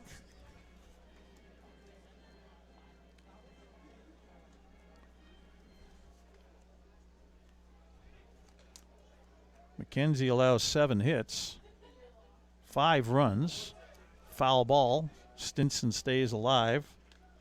0-2 the count.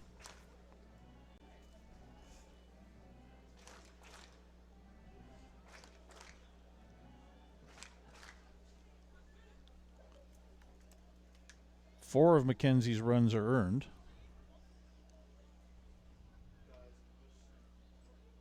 Check swing.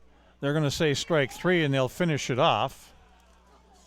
That was on the appeal, strike 3 called, and Frolic gets a strikeout for the first out. But it'll bring up Nathan Houston, who's 1 for 2 with a couple of runs batted in. Houston, a .341 hitter during the regular season with 39 runs batted in. Did not hit a home run.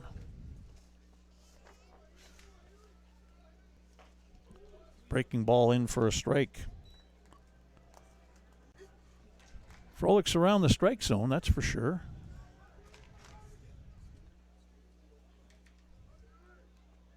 Josh Henson sure picked on one, though, to hit the home run with. Fastball up high, 1-1. Gavin Panks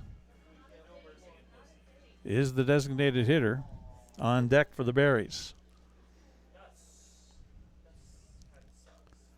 Fouled off, 1-2. Breaking ball that Houston got a piece of.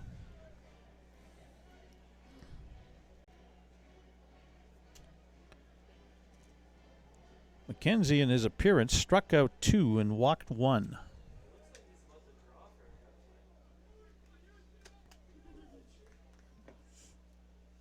One-two pitch Off the glove of the catcher Durr outside. 2-2 the count.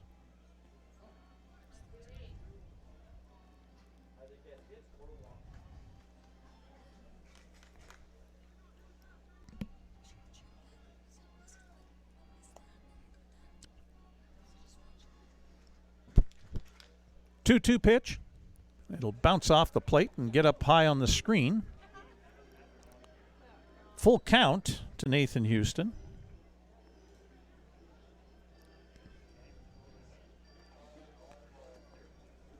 McKenzie pitched to 23 batters. So we're trying to finish off his line. 3-2 pitch to Houston is inside, ball 4. So Gavin Panks to the plate, 0 for 2, a .367 hitter during the regular season with a home run and 41 runs batted in. Matthew McKenzie threw 71 pitches tonight. Brooks Jones warming up down the right field line in the Barries bullpen. Action again down the left field line in the Sylvan Lake bullpen. Can't tell what that is. Black numbers on the baby blue jersey is a little tough to find as that first pitch to Gavin Panks is ball 1. Might need a binoculars in order to see that number down there. 1-0 the count on Panks. Frolic with the delivery. Foul back onto the screen, 1-1.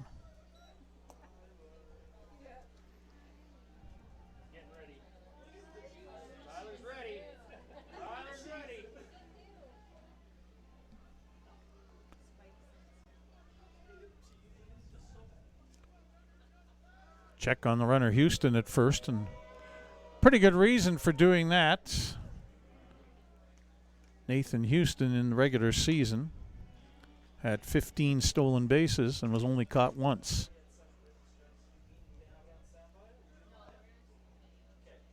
One pitch. Panks fouls it onto the screen. 1-2 the count. Houston had a couple of stolen bases last night. In fact, the second stolen base resulted in a throwing error from catcher Hunter Durr into left field, and Houston was able to score on the play.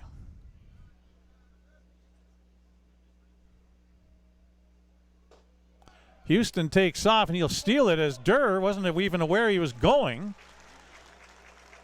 Double clutched on the high pitch, and Houston steals it without drawing a throw. 2-2 the count on Gavin Panks. Brock Laird is the on-deck hitter for the Berries.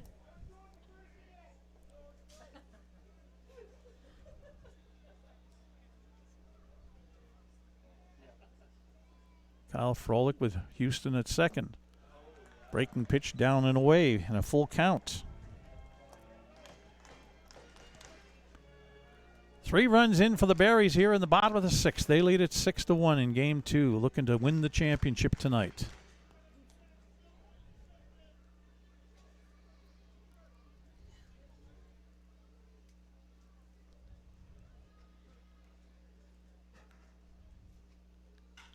Line drive, right field, base hit. That's down around third, and coming in to score is Nathan Houston. Panks digging for second, and he'll slide in head first into second with a double. Gavin Panks' first RBI of the postseason makes it 7-1. And up comes Brock Laird.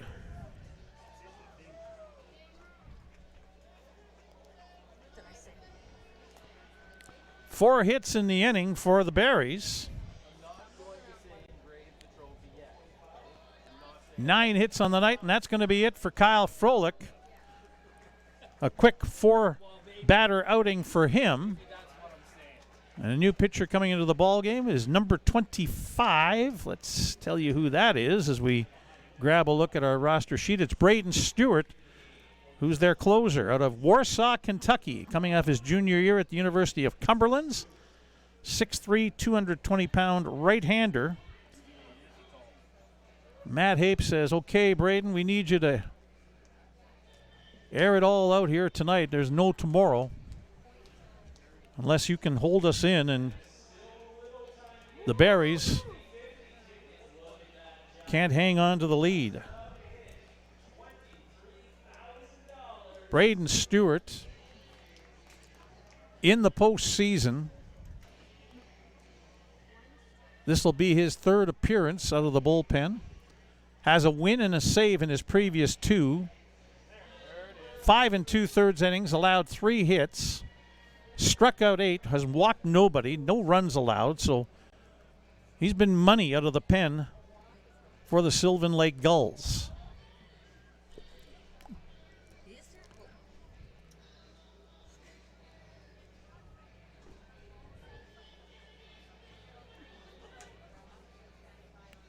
He'll face Brock Laird.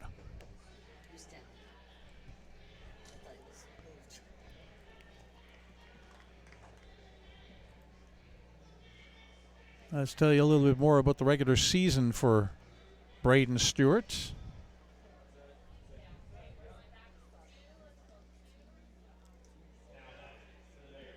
As soon as we find it, there we go. A 1-2 record with 5 saves, a 2.32 earned run average. Braden Stewart did pitch against the Saskatoon Berries on the 25th of July. First game of a 2-game series. The Berries won that night. 2 1/3 innings for Stewart. He allowed 3 hits, 2 runs, 1 earned, struck out 4, walked nobody. Hit a batter along the line, throwing 42 pitches. Facing Brock Laird.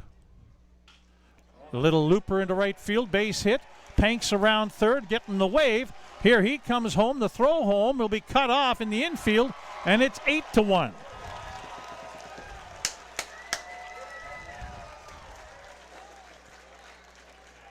Once again, first pitch swinging to the new pitcher coming into the ball game. Laird with his second hit of the game and his 5th RBI of the postseason. It'll bring up Ethan Murdoch, who's 1 for 2, singles and a walk. 5-run inning now for the Berries here in the bottom of the 6th. And he hits Murdoch on the hand with an inside pitch. That'll bring up Giles Salinas, the 9th man to bat this inning for the Berries.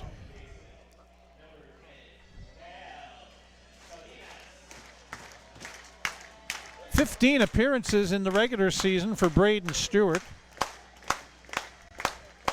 He pitched 31 innings, allowed 24 hits, 10 runs, 8 of them earned, struck out 55 in 31 innings, walked just 11, a 2.32 regular season earned run average. First and second with 1 away in Giles Salinas, who's 0 for 3.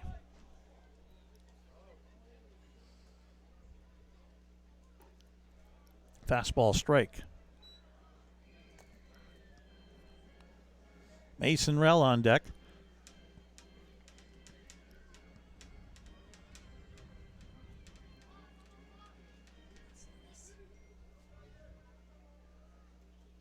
Swing and a miss at the fastball. 2 strikes. Salinas behind.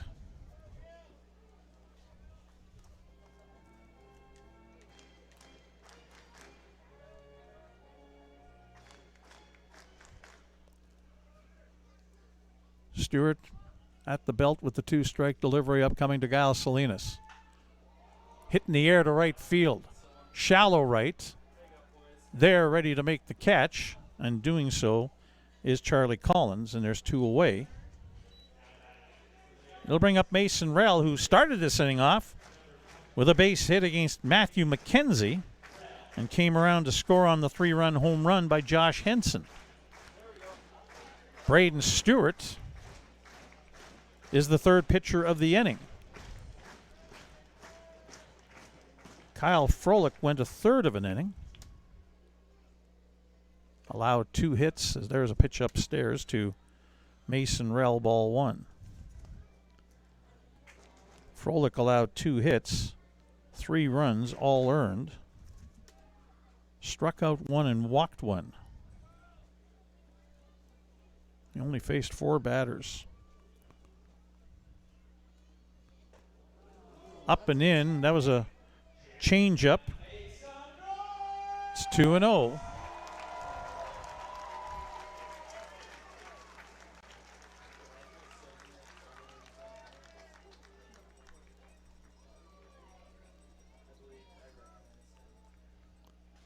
Foul back to the screen by Mason Rell on the 2-0. 2-1 the count.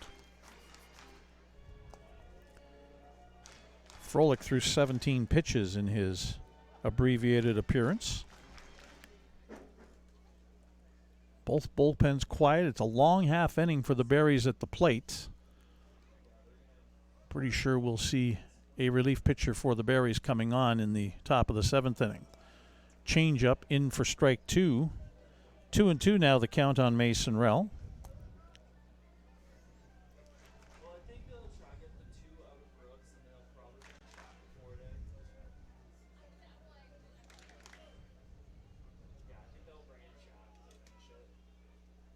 Swing and a miss, strike 3 to end the inning.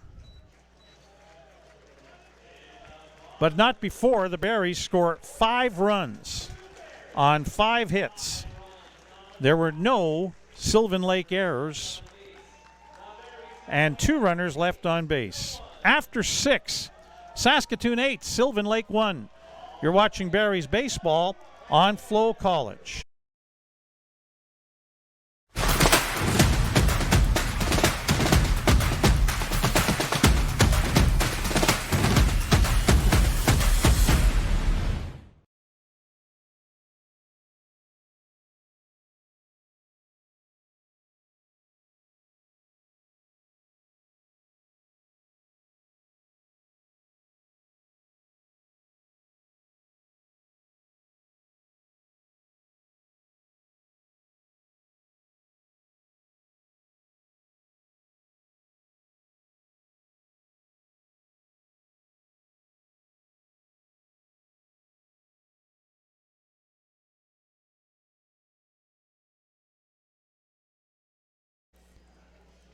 Quick look at the unofficial line score through 6 innings of play for the Saskatoon Berries. 8 runs on 10 hits. They have not committed an error. They've left 5 runners on base. And for the Sylvan Lake Gulls, 1 run on 7 hits. They've committed 2 errors. They've left 8 runners on base. New pitcher into the game for the Berries. Merrick Yeager's night is done after 6 effective innings. It'll be Brooks Jones, who pitched an inning in the 3rd last night in relief.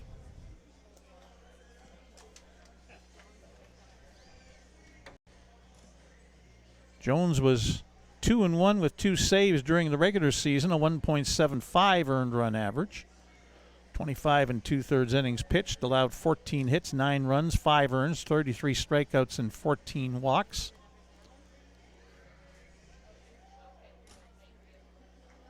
Jones in the postseason.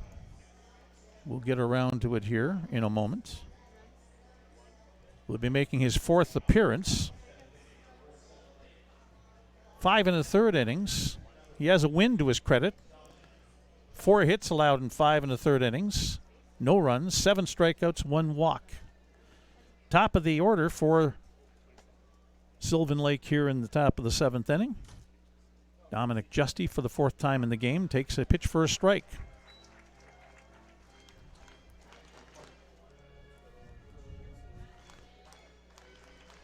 Yeager, with 6 innings pitched, allowed 7 hits. 1 earned run. Struck out 4. There's 2 strikes now to Dominic Justy, who's 0 for 3 tonight. Was 1 for 8 in 2 games in the regular season head-to-head against the Berries.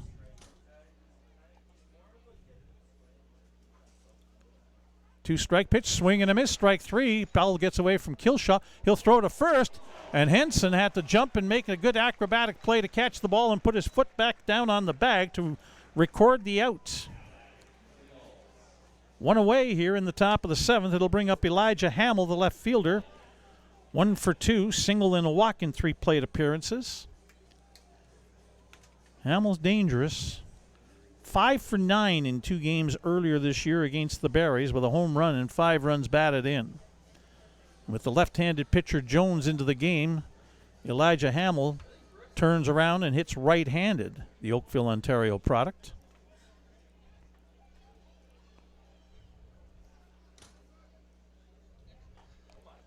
Called strike with a fastball. Brooks Jones's fastball ranges between 91 and 93 miles an hour. Also throws a slider and a changeup.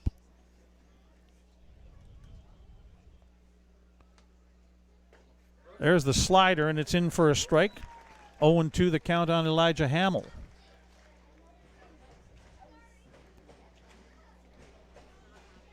Last night against the Gulls, Jones threw an inning and a third and struck out 3. 2-strike pitch to Hamill. Swing and a miss, strike 3. Foul tip actually into the glove, caught by Killshaw, 2 away. So now it's Charlie Collins, who's 1 for 3, the right fielder. Collins played in 1 game against the Berries head-to-head. Back late last month, was 0 for 4. He's 1 for 3 tonight.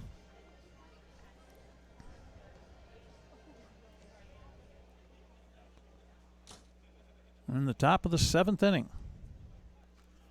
Outside ball 1. First ball that Jones has thrown.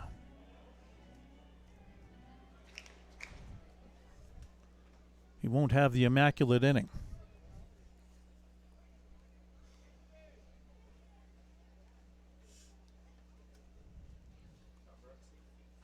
1-0 pitch.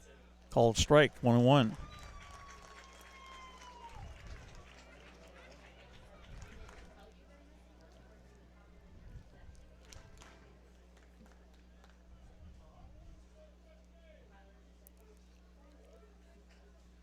Jones's 1-1 pitch.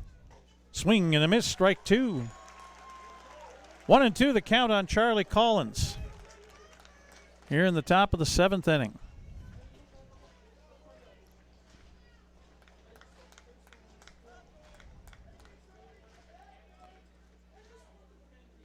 Jones with the 1-2. Swing and a miss, strike 3. Good morning, good afternoon, and good night. Strikes out the side does Brooks Jones in the top of the 7th inning. No runs, no hits, no Berries errors, nobody left on base. As we head to the 7th inning stretch, it's Saskatoon 8, Sylvan Lake 1. You're watching Berries baseball on Flow College. For more than 25 years, we've been there, helping Canadians find the extra space they need to grow and to create new memories. Access Storage. Try 4 weeks free. Details at accessstorage.ca.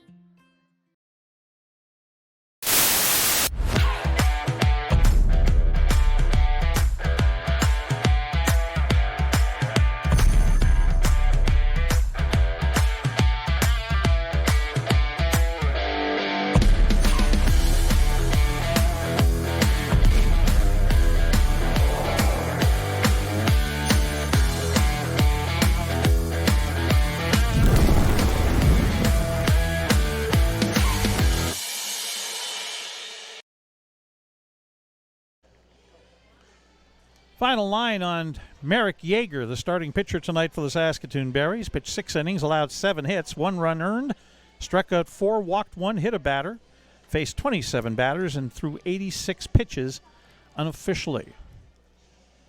Braden Stewart back out for Sylvan Lake here in the bottom of the 7th inning. He'll face Aiden Killshaw, the catcher, first baseman Josh Henson, and left fielder Nick Stinson.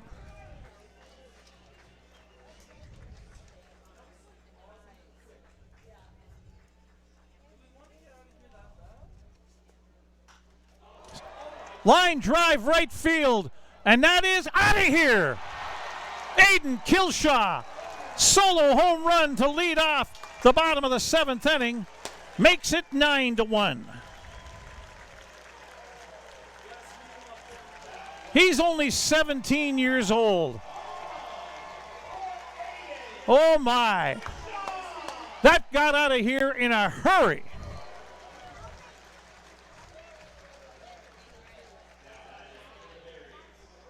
It'll bring up Josh Henson, who had the big blast last inning. A 3-run home run that broke this one open. Took it from 3-1 to 6-1. Henson's blast was a little more majestic. That was high and deep and over the left field fence. Had some loft to it. That one was a line drive that was no doubt off the bat. Stewart's first pitch to Henson is up high, ball 1.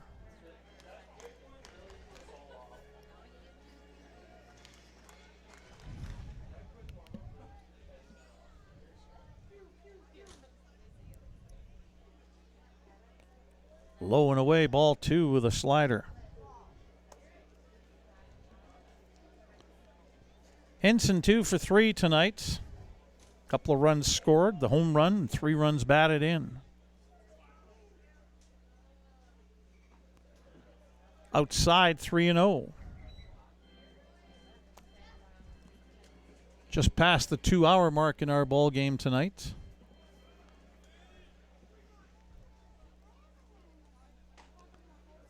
.30 pitch taken for a strike by Henson, 3-1.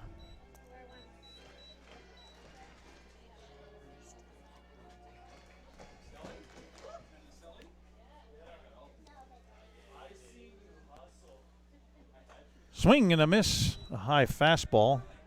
Full count now.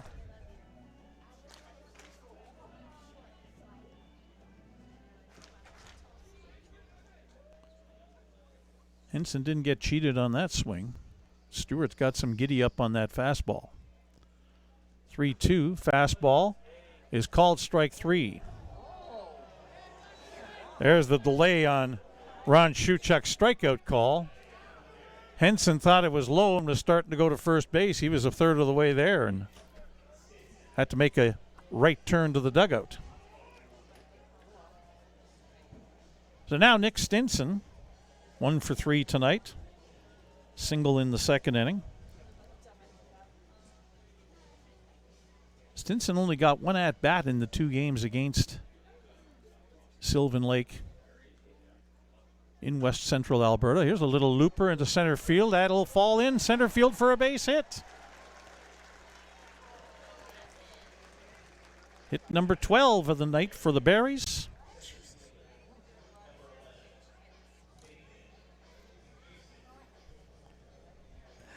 Now Nathan Houston walked last inning, stole a base and scored, part of the 5-run 6th for the Berries. He's 1 for 2 tonight. Swing and a miss at the first pitch fastball, strike 1. In the 2 games during the regular season in late July in Sylvan Lake, Houston was 4 for 8 with 3 runs batted in. Again, Melville, Saskatchewan's his hometown, but he graduated from Martin Collegiate in Regina. Swing and a miss, strike 2. Started as an affiliate player with the Moose Jaw Miller Express in 2023. Played with the Miller Express team that beat the Berries in the East Division Final in 2024 and then joined the Berries last year and is back for his second season this year as he looks at a pitch up high, ball 1, 1-2. Houston coming off his junior season at Louisiana Tech.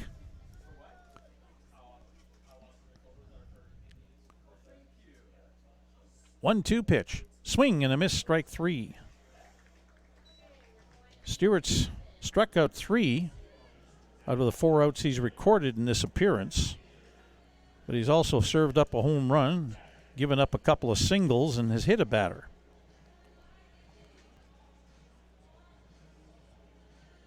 So when he's been good, he's been really good, but he's also given up some stuff. Gavin Panks now. A pitch down low, ball 1. Panks with an RBI double. His last time up last inning, he's 1 for 3. Was 0 for 5 in a couple of games at Sylvan Lake back in late July. Swing and a miss at the fastball, 1-1. Top of the order, Brock Laird on deck. Laird was the first guy to face Stewart when he came on last inning. 1-1 pitch. Swing and a miss, strike 2.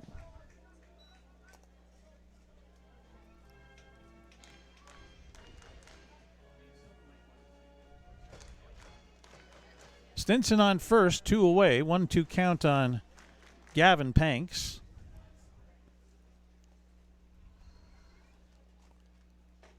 Fastball up high. 2 balls, 2 strikes.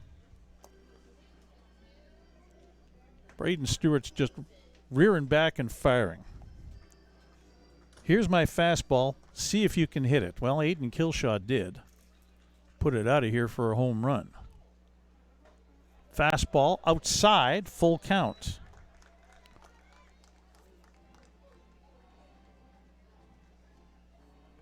Somebody hopping up and down on 1 foot down the left field line in the Sylvan Lake bullpen. Don't know if that's going to be the start of a warm-up or not. Stinson takes off, and there's called strike 3 on Panks. Stewart strikes out the side, but in between, he gives up a solo home run to Aiden Kilshaw and a single to Nick Stinson. So a run on 2 hits for the Berries in the bottom of the 7th. There were no Sylvan Lake errors and 1 runner left on base. After 7 complete, Saskatoon 9, Sylvan Lake 1. You're watching Berries baseball on Flow College.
Top of the 8th inning. Brooks Jones back out to pitch for the Berries. And we've got a pinch hitter here for the Sylvan Lake Gulls in place of Cleary Simpson. It'll be right-handed hitting number 9, Bryce Turner.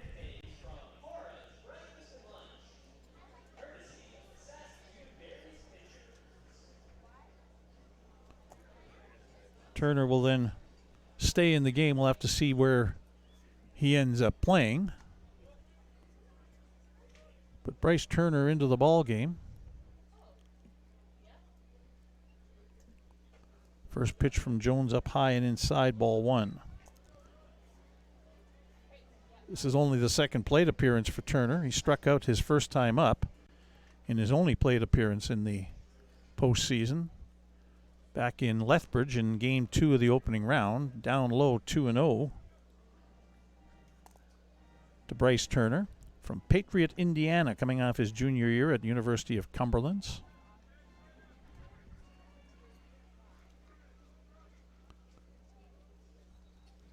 Brooks Jones with a 2-0 pitch. Check swing. It's a strike, 2-1.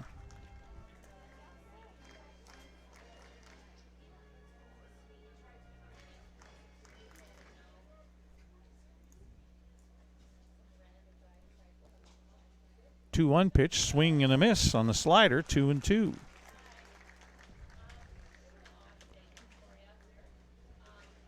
Turner in the regular season played 37 games, hit .265 with a couple of home runs and 18 runs batted in. Here's Brooks Jones's 2-2 pitch. Swing and a miss, strike 3. Brooks Jones has 4 strikeouts and 4 batters faced since coming on. We'll bring up the first baseman, Coleman Perry.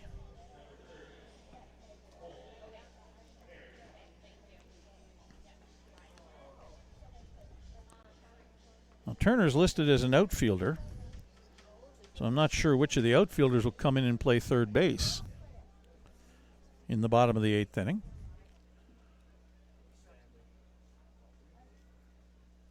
First pitch to Perry is up high, ball 1. Coleman Perry 0 for 3 tonight. 2 for 10 with an RBI in the games back last month in Sylvan Lake against Saskatoon.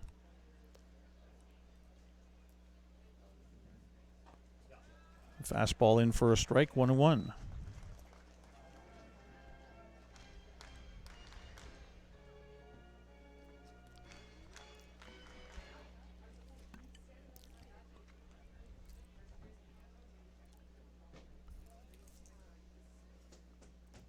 Swing and a miss, strike 2. 1-2 the count on Coleman Perry. Maddox Shaver, the second baseman, on deck.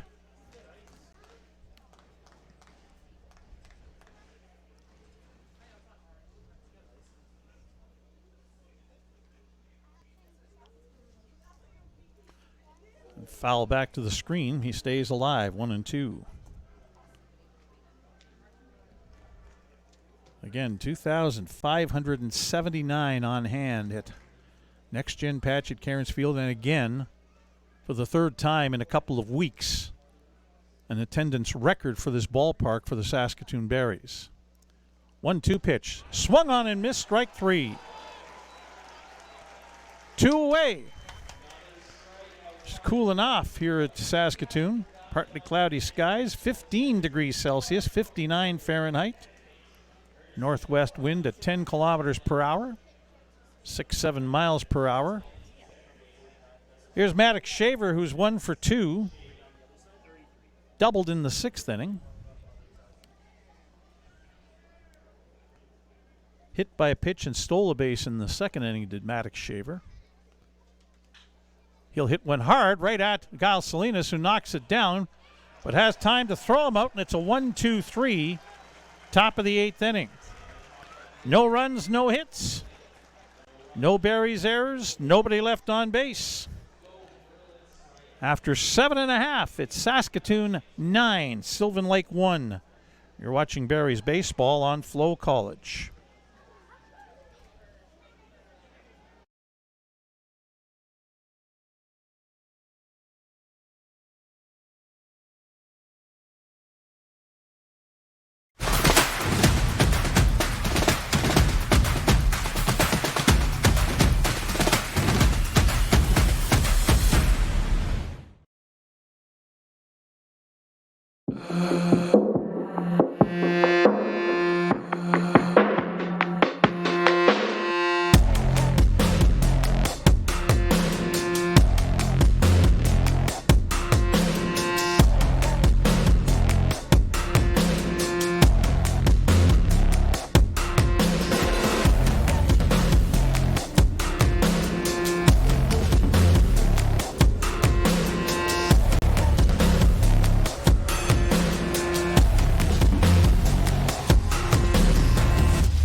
Fourth pitcher of the night into the ball game for the Sylvan Lake Gulls. It'll be Luke Stutzman, a 5'11", 190-pound right-hander out of Richland, Washington, coming off his senior year at Whitworth University. He'll face the top of the Berries order in the bottom of the 8th inning. Braden Stewart with an inning and 2/3 pitched. Gave up 3 hits. 1 run earned, the home run by Aiden Kilshaw. But he struck out 4 and hit a batter.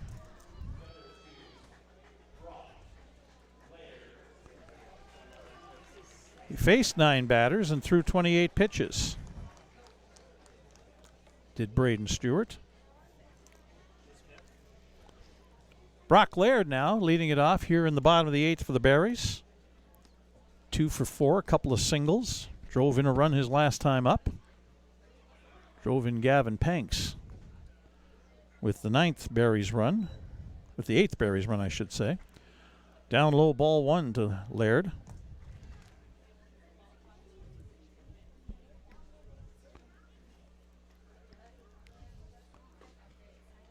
Outside 1-1 or 2-0, I should say.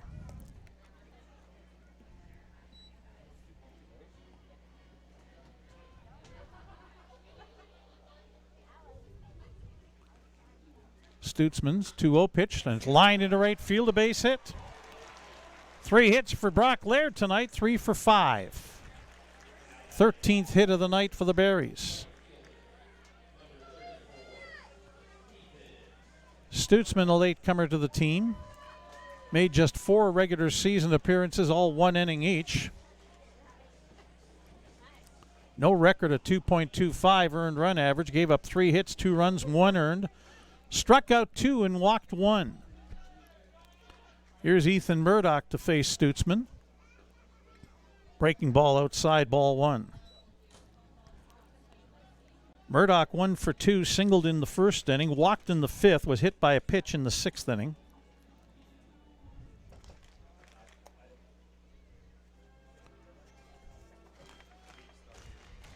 For all the seniors, this is it. Last kick. After that, it's to the real world and work a real job. Murdoch fouls it off, 1-1.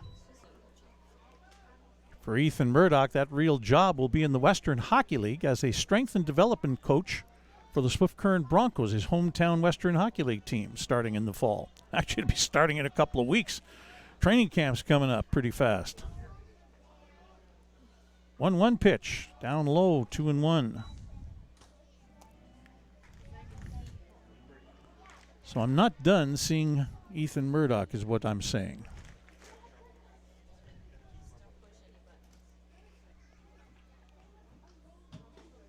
That's down low, 2-1, or now 3-1, I should say, to Murdoch. Giles Salinas, the second baseman, on deck for the Berries.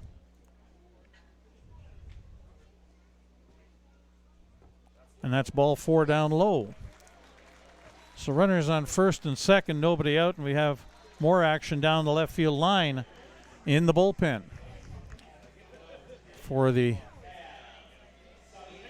Sylvan Lake Gulls.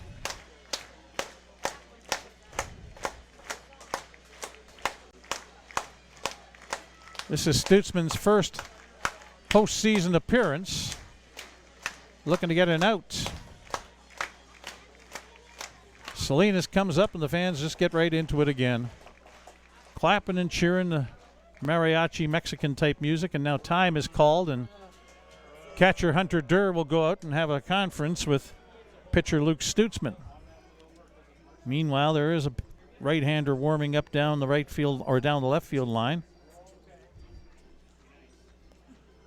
Down the right field line, Wesley Shackelford has been throwing for the Berries and would not be surprised to see him come on for the 9th inning to close this out. Salinas fouls the first pitch off, back to the screen, strike 1. Nobody out, 2 runners on for the Berries in the bottom of the 8th inning.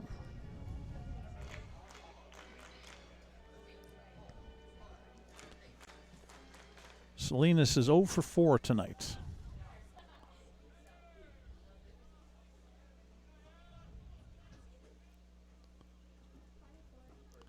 Check swing, and it's going to be called strike 2. Fans would like to see one more hit out of Giles Salinas here before this season is done. This is, of course, the last home game regardless of what the result is.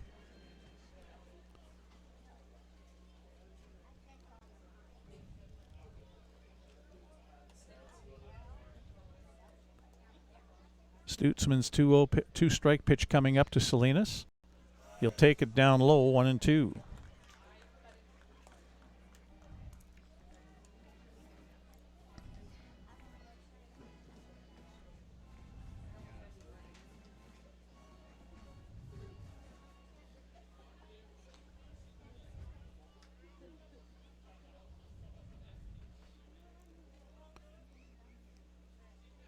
1-2 the count on Gulls Salinas.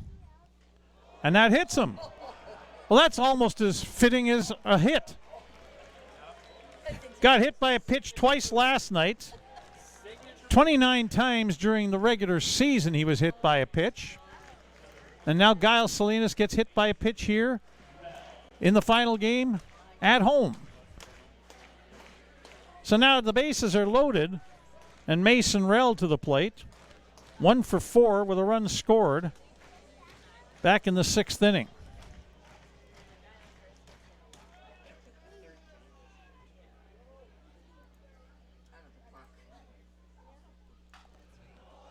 A foul ball down the right field side out of play, and amongst the 3 or 4 deep crowd down the right field side. Strike 1.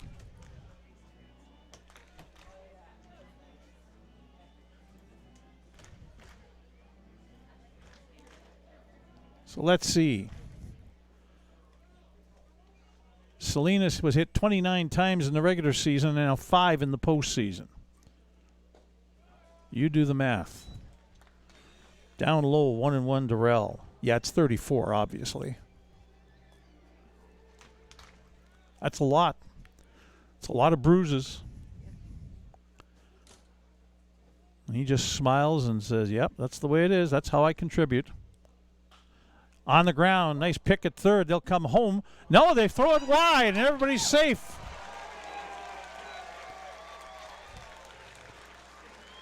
New third baseman into the game. Throws it wide of the bag.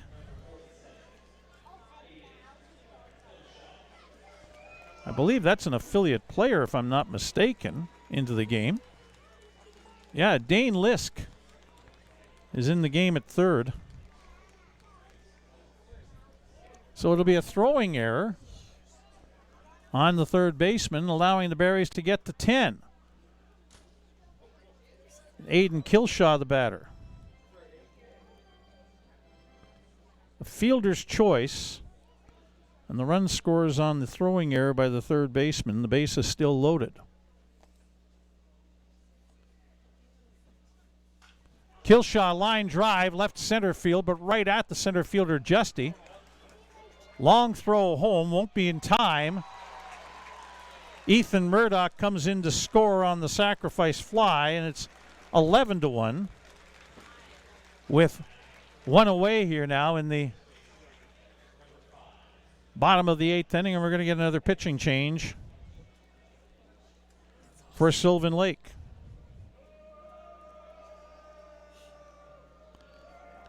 Kilshaw with a couple of runs batted in. He had a home run his last time up. Runners on first and second with 1 away. That's all for Luke Stutzman. Let's catch a number here right away. I need to see the back because the front numbers aren't going to help me at all. Looks like 24 from the front. And I believe I'm right, but we'll wait. He'll grab the rosin bag and didn't turn fully enough to face me. 24 it is. So 24 into the ball game to pitch is Jordan Clark. 6 foot, 195-pound right-hander out of Jacksonville, Florida, coming off his freshman year at Hutchinson Community College. Jordan Clark into the ball game for Sylvan Lake.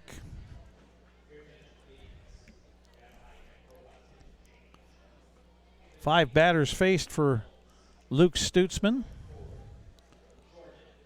Third of an inning. He's still on the hook for the 2 runners on base.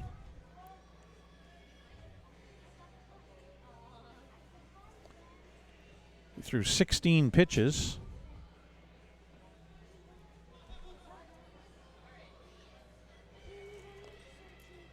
Gave up 1 hit. A walk and a hits batsman. No strikeouts. And has 2 runs in on him and is responsible for 2 more guys on base. And Josh Henson, the batter, hit the 3-run home run in the 6th inning that broke this thing open.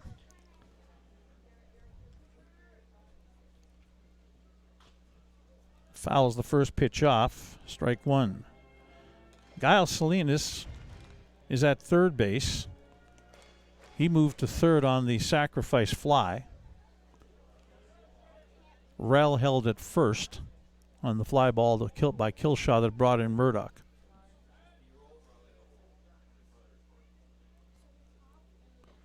A change up and a swing and a miss by Henson, 2 strikes.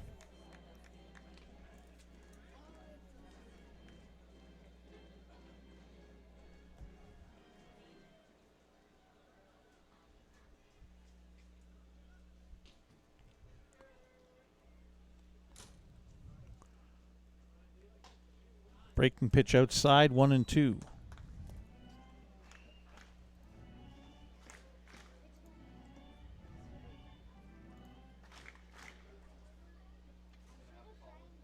Jordan Clark is making his first postseason appearance on the mound for Sylvan Lake. Fastball up high, 2-2 to Henson. 1 away, Nick Stinson on deck.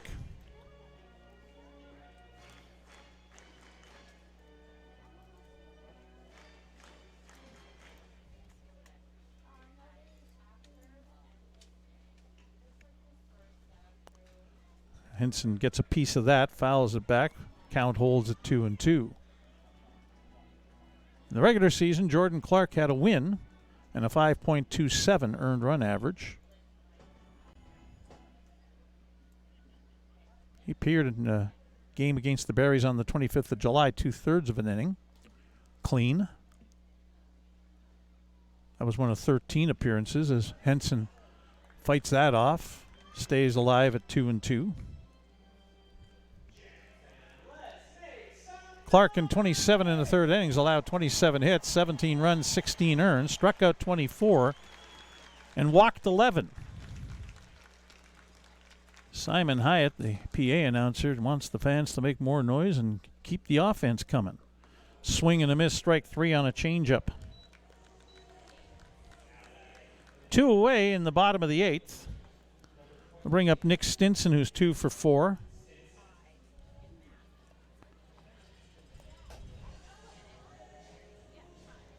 Stinson 9 for 20 in the postseason. That's a .450 average with a home run and 6 runs batted in. It's a pretty good output for the young man from Kennesaw, Georgia, coming off his sophomore year at Belmont University. Swing and a miss at the first pitch, strike 1. Colin Plain is now warming up down the right field line in the Berries bullpen, and they might bring him in, the Saskatoon kid, to finish the game off tonight in the top of the 9th inning.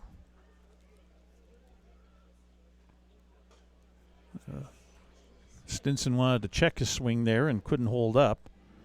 0-2 the count.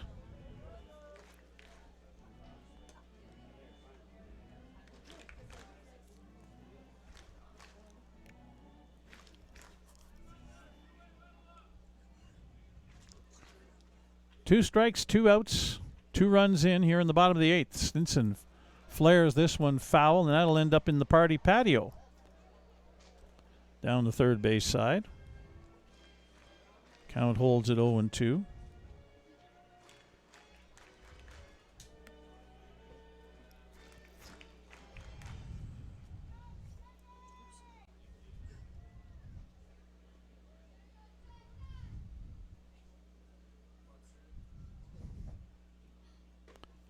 Outside with a changeup, 1-2. Stinson keeps the inning going. Nathan Houston's on deck for the Berries.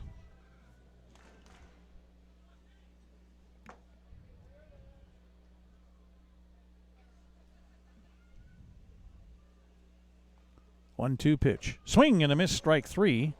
And that ends the inning. But the Berries tack on 2 more runs on 1 hit. There was 1 Sylvan Lake error. and 2 runners left on base. After 8, last chance hotel for Sylvan Lake. They trail 11-1 to the Saskatoon Berries as you're watching Berries baseball on Flow College.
Top of the 9th inning, and Colin Plain will come on to pitch for the Saskatoon Berries. Plain, a right-hander from Saskatoon, 6'3", 230 pounds, coming off his junior year at Arizona Christian University.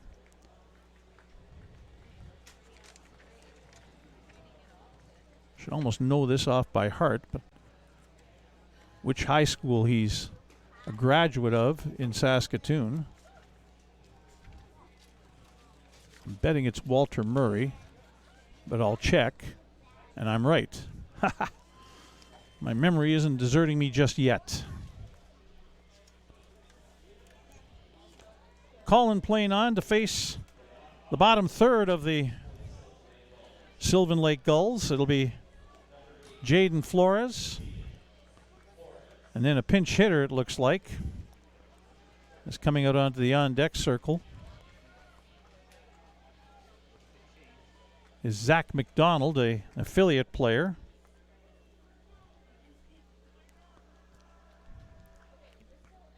Plain with an 85 to 87 mile an hour fastball.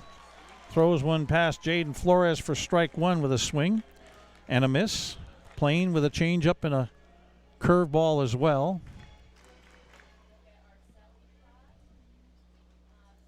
Colin Plain made one appearance previously, or 2 appearances previously in the postseason. There's a fastball in there for strike 2. Pitched in game 2 at Regina and pitched in game 1 at Moose Jaw in the previous 2 series. Got credit for a save in Moose Jaw, in fact. 2 hits allowed, 3 strikeouts, no walks without allowing a run. Pitch fouled off, staying alive, Jaden Flores, who's 2 for 3 tonight with a stolen base.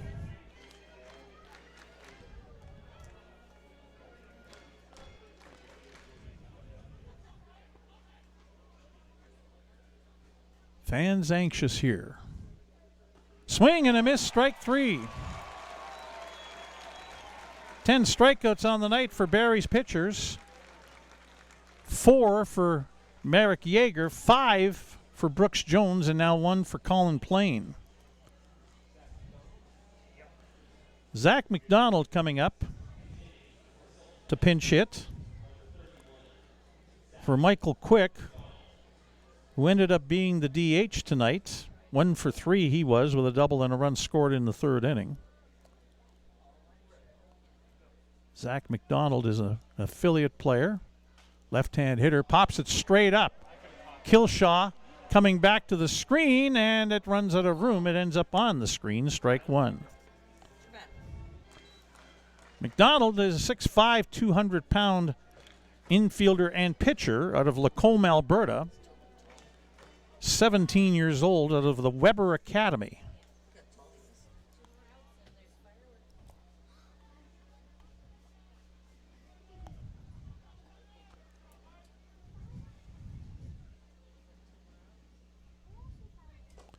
Down low, 1-1.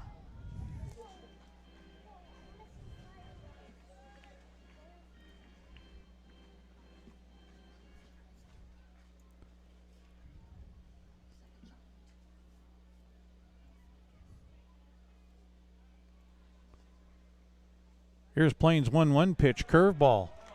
And it's ball 2, 2-1. Geez, you're up 11-1, and the fans are still complaining about the umpiring ball strike calls. Some things just don't change, no matter the circumstance.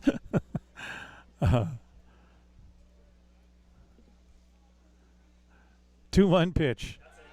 That's a called strike with a fastball, 2-2. Playing in the regular season, 2 wins, 1 loss, 2 saves, a 3.68 earned run average.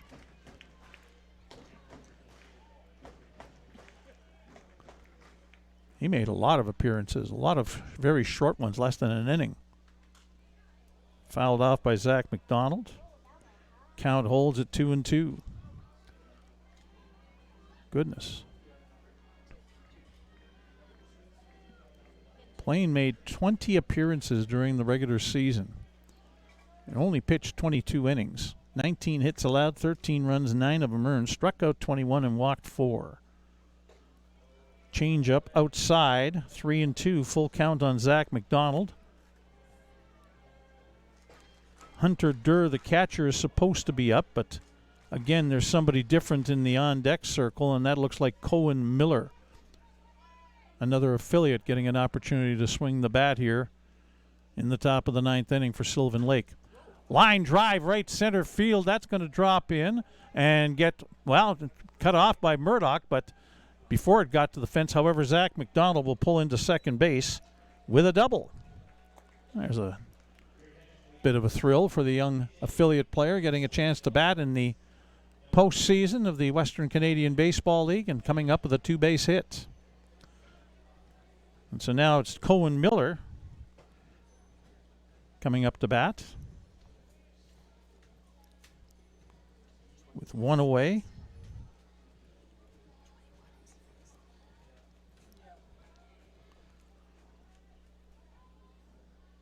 That was the 8th hit of the game for Sylvan Lake and their first since the 6th inning. Miller fouls the first pitch back, strike 1.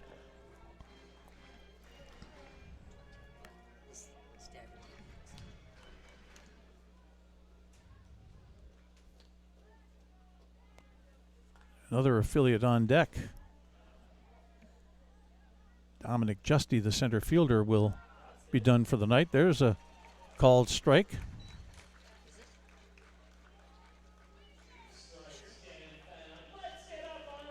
Two strikes on Cohen Miller. With 1 away, fans rising to their feet. Asked to do so by public address announcer Simon Hyatt. Colin Plains' 2-strike pitch is called strike 3. Gulls are down to their last out. And it'll be Owen Kumont. 5'10", 190-pound catcher out of Red Deer. 17-year-old attends the Gulls prep.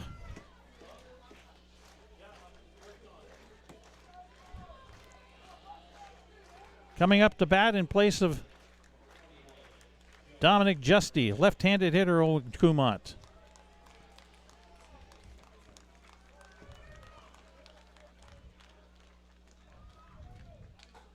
Outside, ball 1. Barry's players all hanging off the rail at the top step of the dugout, ready to charge the field if and when the third out is made. 1-0 pitch on the corner for a strike, 1-1.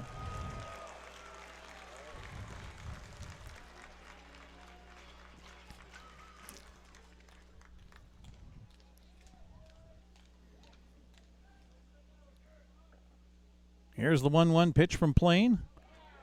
Curveball down low, 2-1.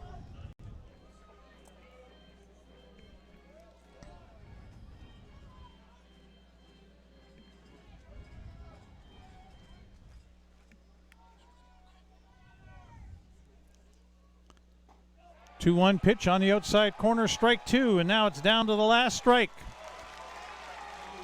2 balls, 2 strikes, 2 outs. Top of the 9th inning.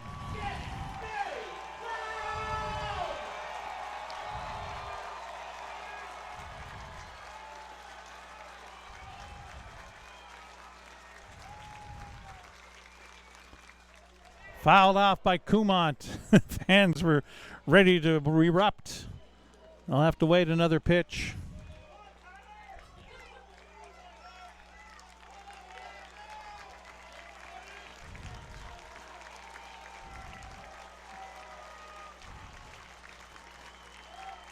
Once again, the 2-2 pitch. Called strike 3. Rat-a-tat-tat! Rat-a-tat-tat! In just their 3rd season of existence, the Saskatoon Berries are Western Canadian Baseball League champions. How about that? No runs, 1 hit. No Berries errors, 1 runner left on base. The Saskatoon Berries have won the Western Canadian Baseball League Championship as they defeat the Sylvan Lake Gulls tonight by a final score of 11-1. Stand by. We'll be down on the field for the trophy presentation and the presentation of the most valuable player in the playoffs coming up in a few moments' time. But again, 11-1, the Berries beat the Sylvan Lake Gulls tonight to sweep the best of 3 Western Canadian Baseball League Championship Series 2-0. You're watching Berries Baseball on Flow College.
Thank you. Before we present the awards, on behalf of the Western Canadian Baseball League, I want to take a moment to recognize what a fantastic season it's been. First and foremost, thank you to the fans. Those of you here tonight, yeah, come on, you guys.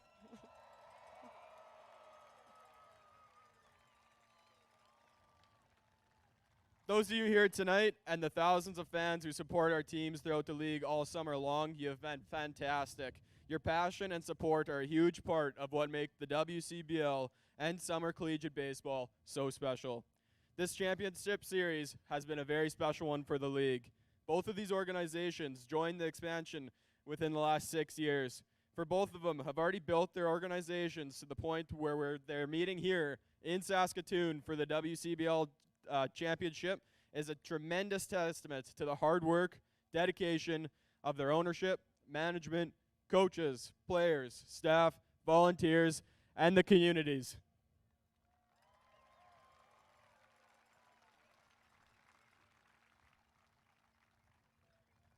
Before we recognize our champions, I want to congratulate the Sylvan Gulls on an outstanding season and a tremendous playoff run.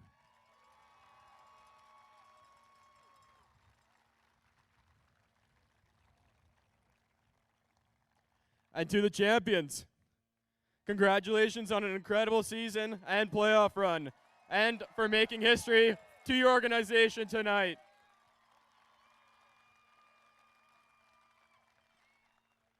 I'll now hand the mic off to Joe McFarland to present the postseason MVP. Oh, dang. I know, a big deal. Jam Fam, how y'all doing? I figured he'd be all right. This player needs no introduction, to be honest with y'all. He may have made 4 appearances during this postseason, totaling 9 innings pitched, allowing just 1 hit, 0 runs, and 14 strikeouts. He was Mr. Shutdown for your Saskatoon Berries. The playoff postseason MVP is Wesley Shackelford.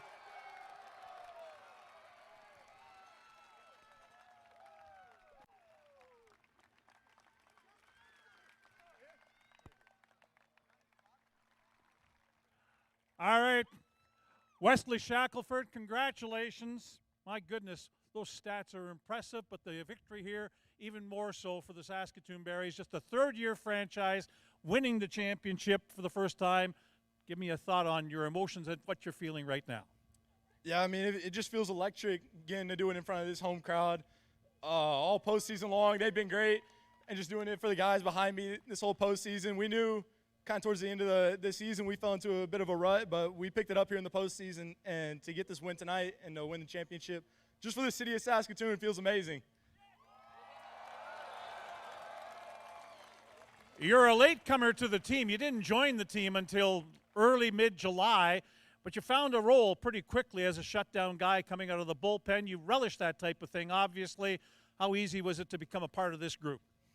Yeah, I mean, the guys behind me are just absolutely amazing people, and the whole coaching staff and Barry's support staff.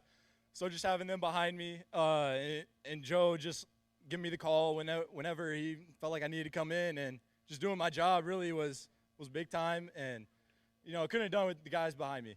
Nice to be able to go into the next college season with this under your belt, too. Yeah, absolutely. Just a little something carry over into it. And maybe come back to Saskatoon next year, do this all over again, run it back? Yeah. That'd be great. Have to come back and try to win it two years in a row, huh? Absolutely. Why not? Wesley, congratulations. Thank you.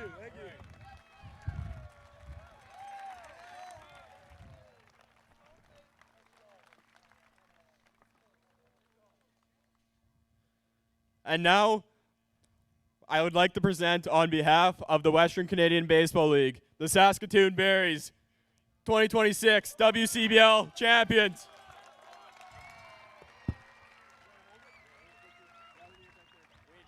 Right here, boys.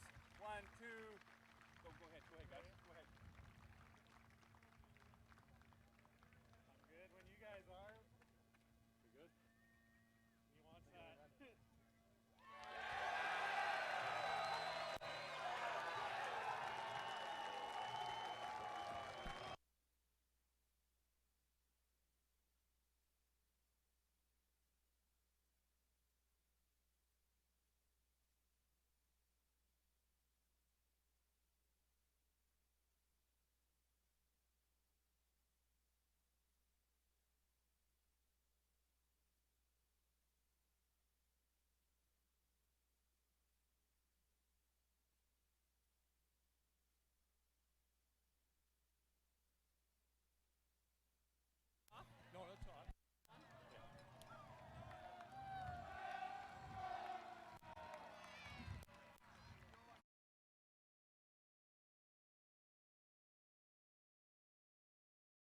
Carnahan over here. This is old hat for you. The 7th time that you have hoisted the Harry Hallis Memorial Trophy as a champion. 3 times as a player, 3 previous times with the Swift Current 57s. What's this one like with the expansion Saskatoon Berries for you? This is awesome. The support we've had from the city and the fans here, it's unbelievable. I mean, there's no better place to be than here. Talk about this group of players this year. I mean, you have a few returnees, but a bunch of new guys. They all came together. I mean, I thought last year's team with 46 wins was something else, but this one really came together throughout the year, and you end up winning a championship. Yeah, it was a great group of guys, and they just wanted to be together as long as they could, and they really wanted to win the championship and bring it back for the fans. What was the turning point of the season, if there was one? I don't think there was one. I mean, we just kept playing and just kept getting better throughout the season, and just had a great group of guys and a great culture. One more salute to the fans. For the 3rd time in 3 weeks, you have set an attendance record for the Berries in this ballpark with 2,579 fans here this evening. Congratulations to the Saskatoon Berries and to the Saskatoon City. Great job all season long, and look forward to seeing you next year.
All right, back to wrap things up from Next Gen Patch at Cairns Field.